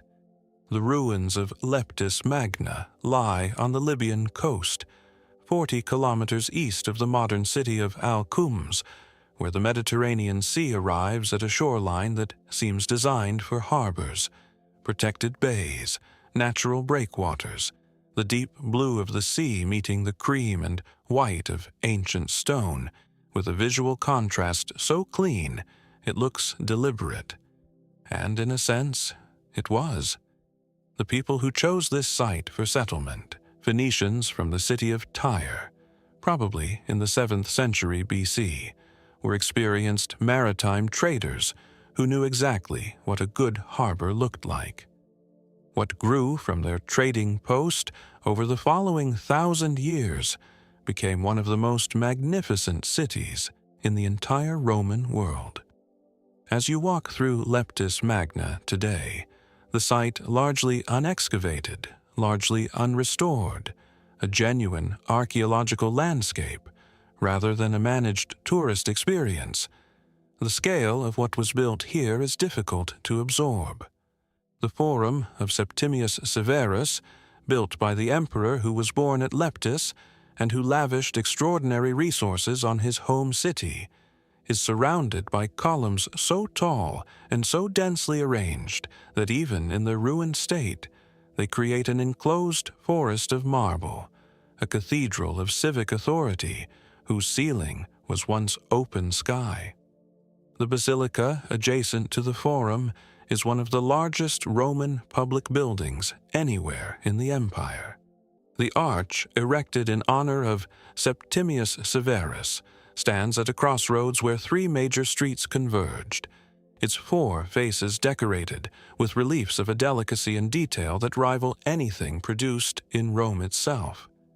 Septimius Severus was one of the most important of all Roman emperors, the first to come from Africa, the founder of the Severan dynasty, the ruler who expanded the empire's frontiers, reformed its legal system, and poured his personal fortune and imperial revenues into the transformation of his native city into a monument to African Roman ambition. Between roughly 193 and 211 AD, Leptis Magna was transformed from a prosperous provincial city into a showpiece metropolis, its harbor rebuilt with massive new quays and warehouses, its public buildings replaced with structures of the most expensive imported marble, its street layout reorganized to create vistas and perspectives worthy of a capital. The harbor engineering at Leptis is extraordinary. The ancient mole, the great breakwater extending into the sea, still partially visible, was constructed from blocks of stone so large that their transport and placement required engineering capability that commands respect even by modern standards. The lighthouse that stood at the mole's end was, in its time, one of the most visible landmarks on the North African coast. The warehouses along the quayside held the grain, olive oil, and wild animals, the lions, leopards, elephants, and exotic creatures of the African interior that were Leptis's most famous exports to the arenas of Rome, that made the city wealthy beyond the ordinary. The wild animal trade is one of the most disturbing aspects of the Roman economy, as seen from Leptis. The records of animal imports to Rome for use in gladiatorial and venatio spectacles describe numbers that strain credibility, but are supported by the archaeological evidence of transport infrastructure. Thousands of lions, bears, elephants, and other creatures were shipped annually from African ports to Italy, captured in the interior by hunting parties that penetrated deep into the Sahara and the sub-Saharan savanna. The ecological impact of this trade on North African wildlife was catastrophic. The virtual extinction of the North African lion, the elephant from the Maghreb, and numerous other species can be traced in part to the Roman demand for arena spectacle, and Leptis was one of the primary nodes through which this trade operated. The city's decline was gradual and then sudden. A Saharan tribe known as the Asturiani raided and sacked Leptis in the 4th century AD, triggering a deterioration from which the city never fully recovered. Byzantine efforts to restore and fortify the site produced some new construction, but could not restore the population or the commercial networks that had made Leptis wealthy. By the Arab conquest of the 7th century, the city was largely abandoned, its harbor silted up, its buildings falling into ruin. The desert, as it had at Timgad, moved in. Sand covered the streets, the columns, the arches. Leptis Magna was buried. It remained buried, and therefore preserved, for over 1,000 years. When systematic excavation began in the 20th century, conducted primarily by Italian archaeologists during the colonial period and by Libyan and international teams subsequently, the site revealed itself in extraordinary condition. The political instability of Libya in recent decades has complicated ongoing archaeological work, and the site faces threats from both neglect and from the activities of looters and developers. What has been uncovered is extraordinary. What remains to be uncovered may be more extraordinary still. From the marble splendors of Rome's North African Empire, we turn south and into the interior of the continent, to the great plateau of Tanzania, where, on the walls of rock shelters and cliff faces, the artists of 50 millennia left their visions. On the escarpment of the Masai Plateau in central Tanzania, where the Rift Valley topography creates dramatic cliff faces of pale quartzite, and the dry woodland stretches away in every direction, the walls of rock shelters and cave entrances are covered in paintings, thousands of them, red and white and orange and black, representing animals and human figures and geometric forms and scenes of uncertain meaning. The Kondoa rock art sites preserve one of the largest and most diverse accumulations of prehistoric imagery in Africa, a visual archive spanning at least 10,000 years, and possibly much longer. A gallery without walls, without catalog entries, without explanatory labels, where the artists are anonymous and the meanings are lost. As you approach one of the major painted sites, Kolo, perhaps, which has some of the most accessible and well-preserved images, the transition from the open landscape into the sheltered space beneath the rock overhang creates an immediate shift in atmosphere. The temperature drops slightly. The sounds of the exterior world become muffled.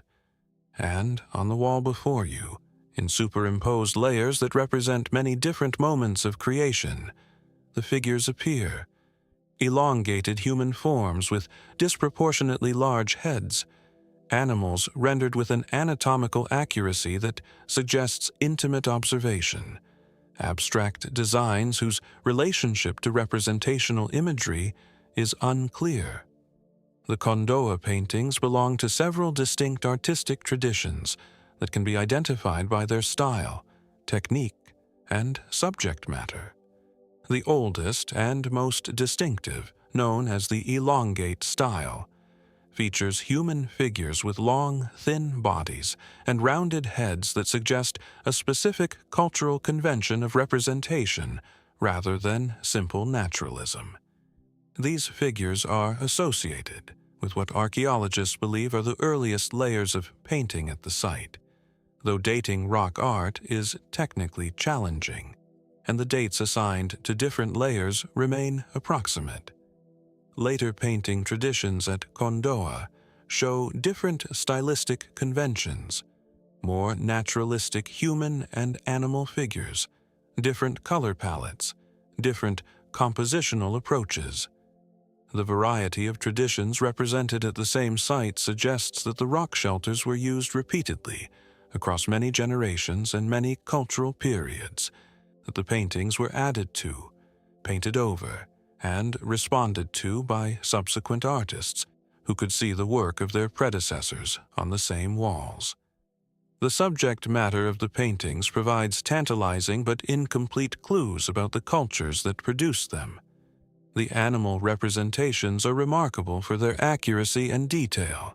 Giraffe, elephant, eland, cattle, and other species of the East African environment, depicted with a knowledge of their anatomy and behavior that could only come from people who lived in close proximity to them, who watched them daily, who depended on them for food and perhaps for something more than food. The human figures are often depicted in scenes that appear to show ceremonial or ritual activity. Groups of figures, some holding objects, some in apparent movement, some in poses that suggest dance or trance. The San people of southern Africa, whose rock art tradition is the best studied in Africa, painted in contexts deeply connected with shamanic practice and altered states of consciousness. The imagery in San paintings can often be interpreted through this lens. Images that appear to represent animals or human figures are actually representations of visionary experiences, of the spirit world accessed through trance ritual, of the beings and events encountered in the altered consciousness, induced by rhythmic dancing and hyperventilation. Whether the Kondoa paintings represent a similar tradition is unknown. The people who made them are not directly known to be related to the San, and the absence of any living oral tradition that could decode the images leaves the interpretation open. What is clear is that the Kondoa escarpment was a place of sustained and repeated human significance across an enormous span of time.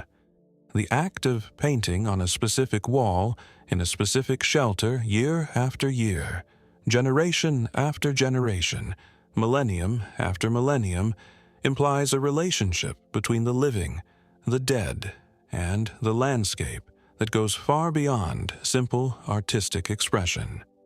These were acts of meaning-making, of communication, with ancestors, with spirits, with the animals themselves, with whatever power lived in the rock or behind it. Many of the paintings are deteriorating. Natural weathering, biological growth, and human interference have affected a significant proportion of the known images. Documentation projects are ongoing, but the rate of loss continues to exceed the rate of documentation. Some of the images that were visible to researchers 50 years ago are already gone. The 10,000-year gallery is not permanent. It is, in its way, as fragile as any living tradition. From the rock art of Tanzania's ancient escarpments, we travel northeast across the continent and across the Red Sea, ascending to the high plateau of the Ethiopian highlands, where a medieval king ordered the cutting of churches from the living rock. At an altitude of 2,500 meters in the highland province of Lasta in northern Ethiopia.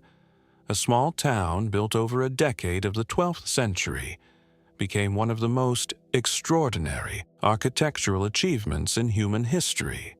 King Lalibela, whose name means the bees recognize his sovereignty in the Agau language, ordered the construction of 11 churches. Not construction in the conventional sense. These churches were not built from stone. They were carved from it. Cut downward into the pink, volcanic tuff of the plateau, freed from the surrounding rock on 3 and sometimes all 4 sides, their interiors hollowed and shaped into naves, aisles, columns, arches, windows, and altars. All of it cut from a single continuous piece of living rock. As you descend into the trench surrounding Beit Medhain Alam, the house of the Savior of the world, the largest rock-hewn church in the world, the experience is fundamentally different from approaching any other building on Earth. You are not entering a building. You are entering the absence of a mountain. The church was here before it was visible. It existed as potential within the rock, and the work of the craftsman who created it was the work of removal, of subtraction, of a kind of creation that is the inverse of everything we usually mean by the word, and the result is something that no photograph fully captures. A building that belongs entirely to its site, that is literally part of the ground on which it stands, that can no more be separated from its location than the memory of its creation can be separated from the rock. King Lalibela ruled the Zagwe dynasty in the 12th and early 13th centuries, and the tradition holds that he ordered the construction of the churches as a New Jerusalem, a sacred city that would serve as a substitute pilgrimage destination for Ethiopian Christians who could not make the journey to the actual Jerusalem. The political context of this decision was significant. The original Jerusalem had been captured by Saladin in 1187, making the pilgrimage impossible for many Christians. Lalibela's response was not mere symbolic gesture, but an act of physical theology, the creation of a landscape that would reproduce in the Ethiopian highlands the sacred geography of the Holy Land. The layout of the churches reflects this intent. The Jordanos River, a small stream that passes through the site, was renamed after the Jordan. Specific churches were associated with specific sites in the biblical narrative. The church of Beta Golgotha, which Lalibela reserved for male worshippers, and which contains what is believed to be the king's own tomb, was placed to evoke Calvary. The cluster of churches on the southern side of the site corresponds to the earthly Jerusalem, while those to the north correspond to the heavenly Jerusalem. The entire complex is a three-dimensional theological diagram, a map of sacred space rendered in stone. The engineering challenge of the rock-hewn churches is immense. The craftsmen who cut Beit Medhain Alam, a church measuring 33 meters long, 23 meters wide, and 11 meters tall, had to remove approximately 1 million cubic meters of rock from the surrounding trench without any of the precision tools that modern construction takes for granted. The columns inside the church number 34, arranged in 3 aisles, each one cut to the same dimensions and the same profile from the same continuous rock. The precision of the cutting, the evenness of the surfaces, the calculated proportions of the interior space, all of this was achieved entirely by hand, by craftsmen working with iron chisels and hammers, guided by drawings and by accumulated experience. The question of how long the churches took to build has generated debate. The traditional account, recorded in the hagiography of King Lalibela, compiled centuries after his death, claims that the construction was accomplished in 24 years with the assistance of angels who worked by night while the human craftsmen rested. This is clearly a theological claim rather than a historical one, but it reflects the tradition's recognition that the pace of construction, implied by the complexity of the work, strains ordinary human possibility. Modern estimates, working from known rates of stone removal by skilled craftsmen, suggest that the churches could have been built in the stated period with a sufficiently large workforce, but the organization and sustaining of such a workforce at altitude in a remote highland region for over 2 decades implies a level of state capacity and social organization that the Zagwe dynasty is not always credited with. The churches are still in use. Every day, priests in white robes and embroidered vestments conduct services in the same spaces where services have been conducted for 8 centuries. Pilgrims arrive from across Ethiopia and from the Ethiopian diaspora worldwide. At Christmas and at Timgad, the Ethiopian celebration of Epiphany, the numbers swell to tens of thousands. The liturgy sung in the rock-cut churches is in Ge'ez, the ancient liturgical language of the Ethiopian Orthodox Church, a language now spoken only in religious contexts, but preserved in continuous use since before the time of Lalibela. The monks who guard the churches sleep in cells cut into the surrounding cliffs. The continuity is genuine, unperformed, and humbling.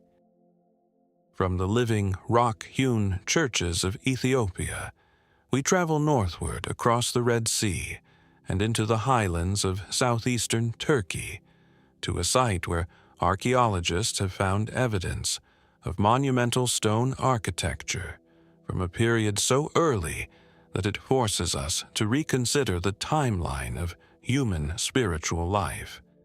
Before farming, this is the context that makes Nevali Çori so extraordinary and so difficult to place within the conventional narrative of how human culture developed.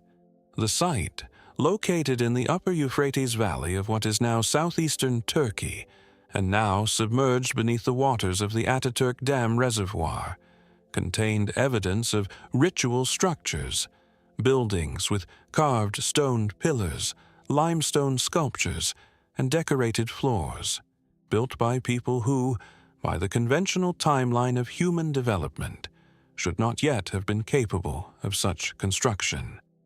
Nevali Çori was occupied between approximately 8,500 and 8,000 BC, the pre-pottery Neolithic B period, a phase of human prehistory in the Fertile Crescent that falls in the gap between fully nomadic hunter-gatherer existence and the establishment of settled agricultural communities. The people who built at Nevali Çori were, at best, semi-sedentary, moving seasonally, relying substantially on wild resources, not yet fully committed to the agricultural way of life that would transform human society in the following millennia. And yet, they were building structures of considerable architectural sophistication and clear ritual intent. The cult building excavated at the site by German archaeologist Harold Hauptmann in the 1980s. The excavations were conducted in advance of the dam's construction, which would flood the site before full investigation was possible. Contained features that parallel those found at the nearby site of Göbekli Tepe, itself perhaps the most consequential archaeological discovery of the late 20th century. T-shaped limestone pillars, similar in form to those at Göbekli Tepe, were set into the walls and floor of the structure. A polished limestone floor, carved stone objects of extraordinary quality and apparent ritual significance. Among the most remarkable finds from Nevali Çori were several stone sculptures, a human head carved from limestone, with a feature on the top of the skull that has been interpreted as a bird, possibly a vulture, emerging from or landing on the human head. This image of the boundary between human and avian, between the terrestrial and whatever lies above it, recurs in the symbolic vocabulary of the pre-pottery Neolithic with a frequency that suggests it was a central and widely shared religious idea. The vulture, as a consumer of the dead, held obvious significance in a culture where exposure burial, leaving bodies for birds to consume, was a known practice. The connection between Nevali Çori and Göbekli Tepe is important because it establishes that the extraordinary ritual architecture found at these sites was not the idiosyncratic creation of a single community, but part of a broader cultural tradition extending across the region.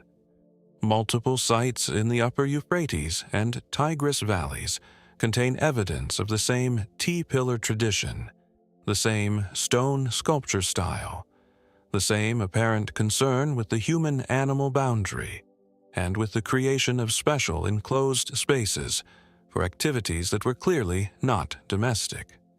This was a religious tradition on a regional scale, maintained by communities that communicated, traded, and shared symbolic vocabularies across considerable distances. What the ritual performed in these spaces looked like, we cannot know. The architecture suggests gathering. The buildings are designed to hold groups of people, their interiors cleared of everyday domestic equipment and apparently reserved for specific purposes. The carved imagery suggests a concern with transformation, with death, with the boundary between the human world and something beyond it. Whether shamanic, whether communally participatory, whether involving specific individuals designated as ritual specialists, all of this is inference from stone. The voices are silent. The carvings remain. The submergence of Nevali Çori beneath the Ataturk Reservoir is an archaeological tragedy of the first order. The site was excavated under extreme time pressure, and the analysis of its finds is ongoing, but there are certainly questions that can never now be answered because the physical context of the site is forever inaccessible. The relationship between the structures, the landscape, the water sources, and the sky, the full spatial and sensory context that would allow us to understand how the site was used, is gone. What we have are the objects, the plans, and the knowledge that 12,000 years ago, someone built something here that demanded all the skill and organization they could muster, for reasons that were not practical in any simple sense, but that mattered enormously. From the Proto-Neolithic highlands of Turkey, we continue in the Mediterranean world, but leap forward several thousand years to the sun-washed islands of the Balearics, where Bronze Age communities erected mysterious stone monuments that have no precise parallel anywhere else on Earth. On the island of Menorca, the most easterly of the Balearic Islands in the western Mediterranean, Bronze Age communities built several hundred stone monuments between roughly 1000 and 700 BC. Most of these, the navetes, burial chambers shaped like inverted ship hulls, and the talayots, squat defensive towers, are well paralleled in the broader tradition of Balearic and Western Mediterranean megalith construction.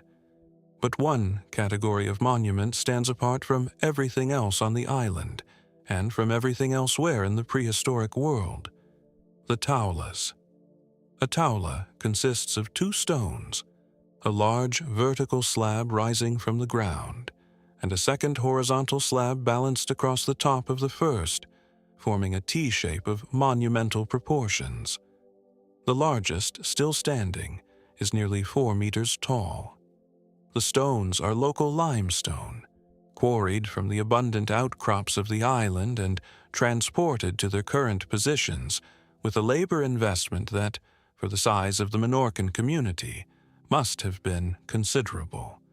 And they are found only on Menorca. Not on Majorca, not on Ibiza, not on the Balearic Islands collectively, but specifically on this single island, in an enclosure that typically accompanies the Talayot settlement. As you stand inside the enclosure surrounding the Taula at Torralba don Salord, the best preserved of the major Taula sites, with the great T of stone rising before you, and the curved enclosure wall enclosing a space that still feels ceremonial despite 3,000 years of weather and change. The specific quality of the monument's presence is difficult to articulate. It is not threatening. It is not welcoming. It is simply there, with a mass and a deliberateness that demands acknowledgement, without providing any obvious explanation of itself. The purpose of the Taulas has been debated since European archaeologists first took notice of them in the 19th century. The obvious hypothesis that they are some form of altar or focal point for communal ritual is supported by the enclosure architecture surrounding them, which implies a space designed for gathering and for the separation of a sacred interior from the profane exterior. Excavations within Taula enclosures have recovered animal bones in quantities suggesting feasting or animal sacrifice, as well as small bronze and imported ceramic objects that imply contact with the wider Mediterranean world and possibly the deposition of votive offerings. The astronomical alignment of several Taulas has been investigated. The opening of the enclosures, which typically faces roughly south, and the specific orientation of the Taula structure within it have been analyzed for possible alignments with celestial bodies. Some researchers have proposed alignments with the Southern Cross, which was visible from Menorca at the relevant period, or with the moon at specific phases. Others have argued for solar alignments connected with the agricultural calendar. None of these proposals has been definitively confirmed or refuted, in part because the dating of individual sites is imprecise, and the orientations vary enough between sites to resist a single unified interpretation. What is particularly intriguing about the Taulas is their uniqueness. The Balearic Islands were populated from the Iberian Peninsula in the early Bronze Age by communities whose material culture connects them to the broader Western Mediterranean world, and many of their monuments have clear parallels on the mainland. But no Taulas exist anywhere outside Menorca. The tradition appears to have developed on the island independently for reasons that had to do with the specific social, religious, or political needs of the Menorcan community, and to have persisted for several centuries before the Roman conquest of the island in 123 BC disrupted the local culture sufficiently to end the tradition. After the Roman period, the Taulas were neither maintained nor deliberately destroyed. They were simply left, incorporated into the landscape of an island that continued to be inhabited, but that no longer performed whatever ceremonies the stone T-shapes had once served. The enclosures were used as animal pens, as shelters, as convenient sources of pre-cut stone. The Taulas themselves, too heavy and too well seated to be easily moved, remained standing. Farmers plowed around them, children climbed them, and slowly the meaning drained away, leaving only the form, the enormous T of balanced stone, pointing at a sky that no longer receives whatever the balance was meant to send. From the stone-balanced mysteries of the Balearics, we travel east across the Mediterranean and into the ancient Near East, to one of the best-preserved Roman provincial cities on earth, a colonnaded marvel in the hills of modern Jordan. There are Roman cities, and then there is Jerash.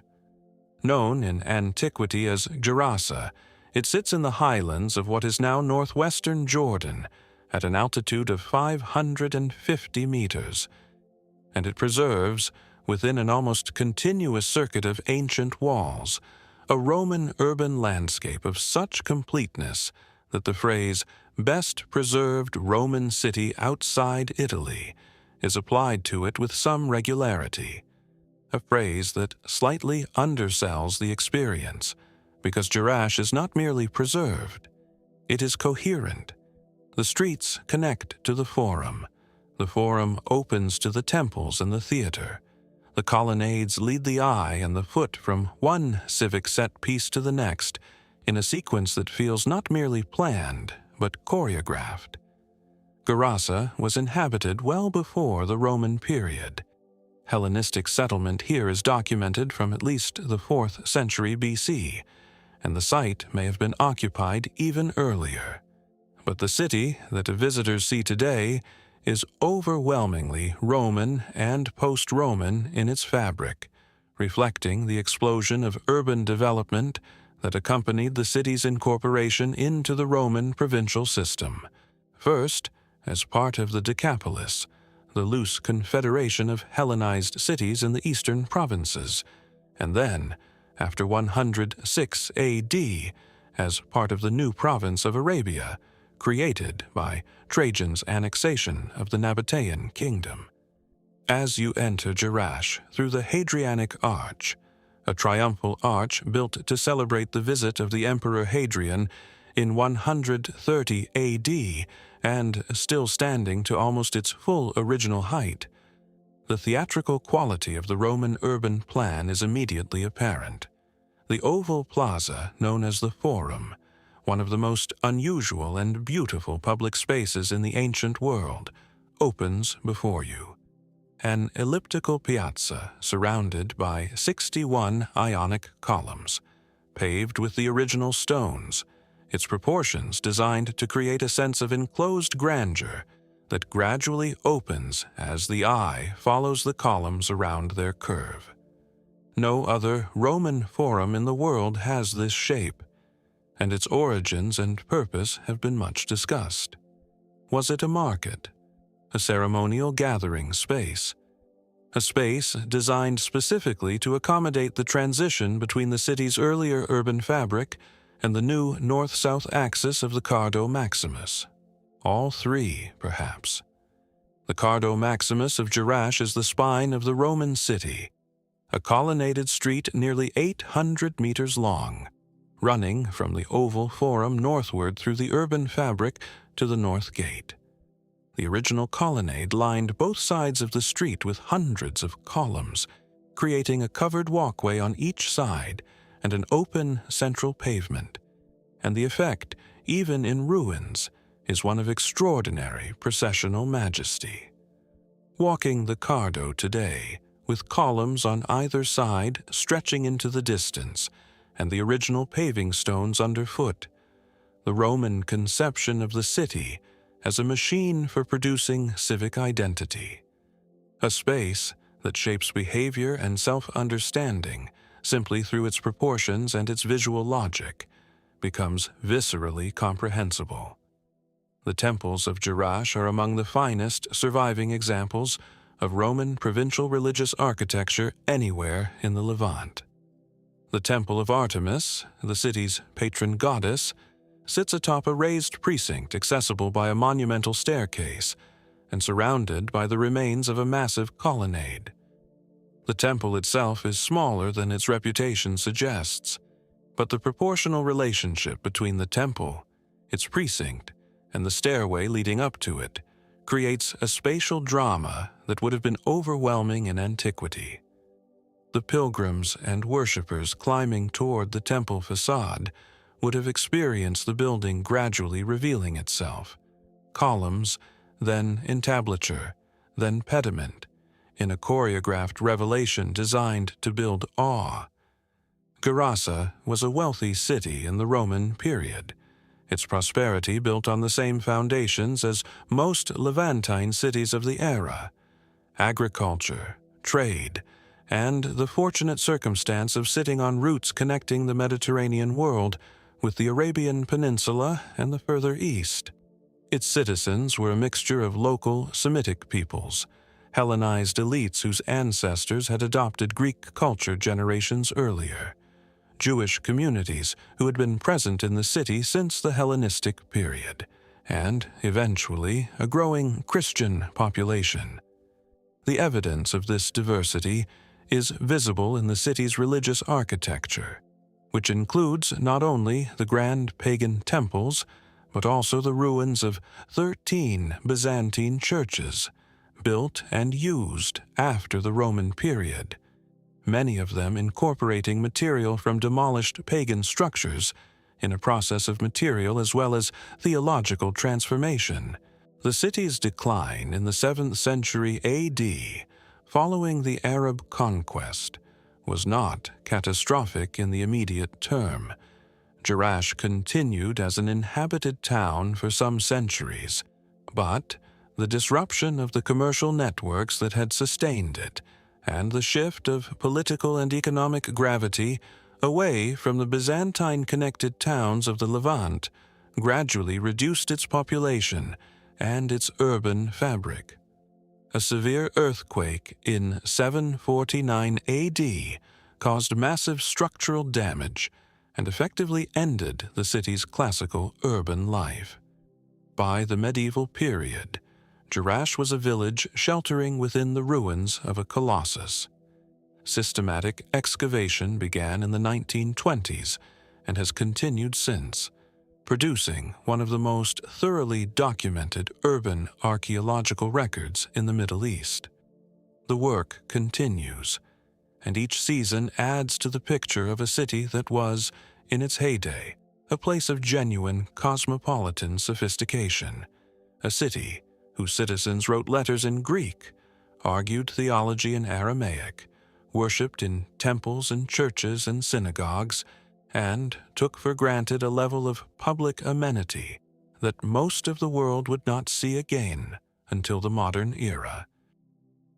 From the colonnaded splendors of a Roman provincial city, we make our final journey, north and west, into the forested hills of what is now northwestern Syria, where a Bronze Age temple stood on a scale that raises questions about everything we thought we knew about the origins of monumental religious architecture. In the forested hills of the Afrin region in northwestern Syria, on a low tell overlooking the valley of the Afrin River, the remains of a Bronze Age temple rise from a site that has been sacred for over 3,000 years and that carries, in its carved stone thresholds, one of the most extraordinary and unsettling details in all of ancient Near Eastern archaeology: 2 enormous footprints, cut into the basalt floor of the temple entrance, each one approximately 1 meter long, spaced roughly 1 meter apart, the stride of a giant or a god entering the sanctuary. Ain Dara was excavated by Syrian archaeologists beginning in the 1950s, with major campaigns in the 1970s and 1980s under the direction of Ali Abu Asaf. What they found was a temple whose construction history spanned roughly 5 centuries, from approximately 1300 to 700 BC, and whose architecture, sculpture, and spatial organization place it firmly within the Iron Age Syro-Hittite cultural sphere that dominated the northern Levant and southeastern Anatolia in the centuries following the collapse of the great Bronze Age empires. The temple plan of Ain Dara is immediately recognizable to anyone familiar with ancient Near Eastern religious architecture. A porch, an antechamber, and a main sanctuary room, aligned on a longitudinal axis with a raised podium at the far end where the cult statue of the deity would have stood. This tripartite plan, porch, anteroom, sanctuary, is found at sites across the ancient Near East and has attracted sustained scholarly attention because of its close resemblance to the plan of Solomon's temple as described in the Hebrew Bible. The parallel is structural, proportional, and in some details almost exact, and it has been used to argue that the description of the Jerusalem temple in the biblical text reflects genuine architectural knowledge of real temples of this type. Temples that we know existed, that we have excavated, that we can measure. As you approach the threshold of the Ain Dara Temple, the footprints in the basalt floor stop you. They are enormous, 1 meter in length, deeply cut.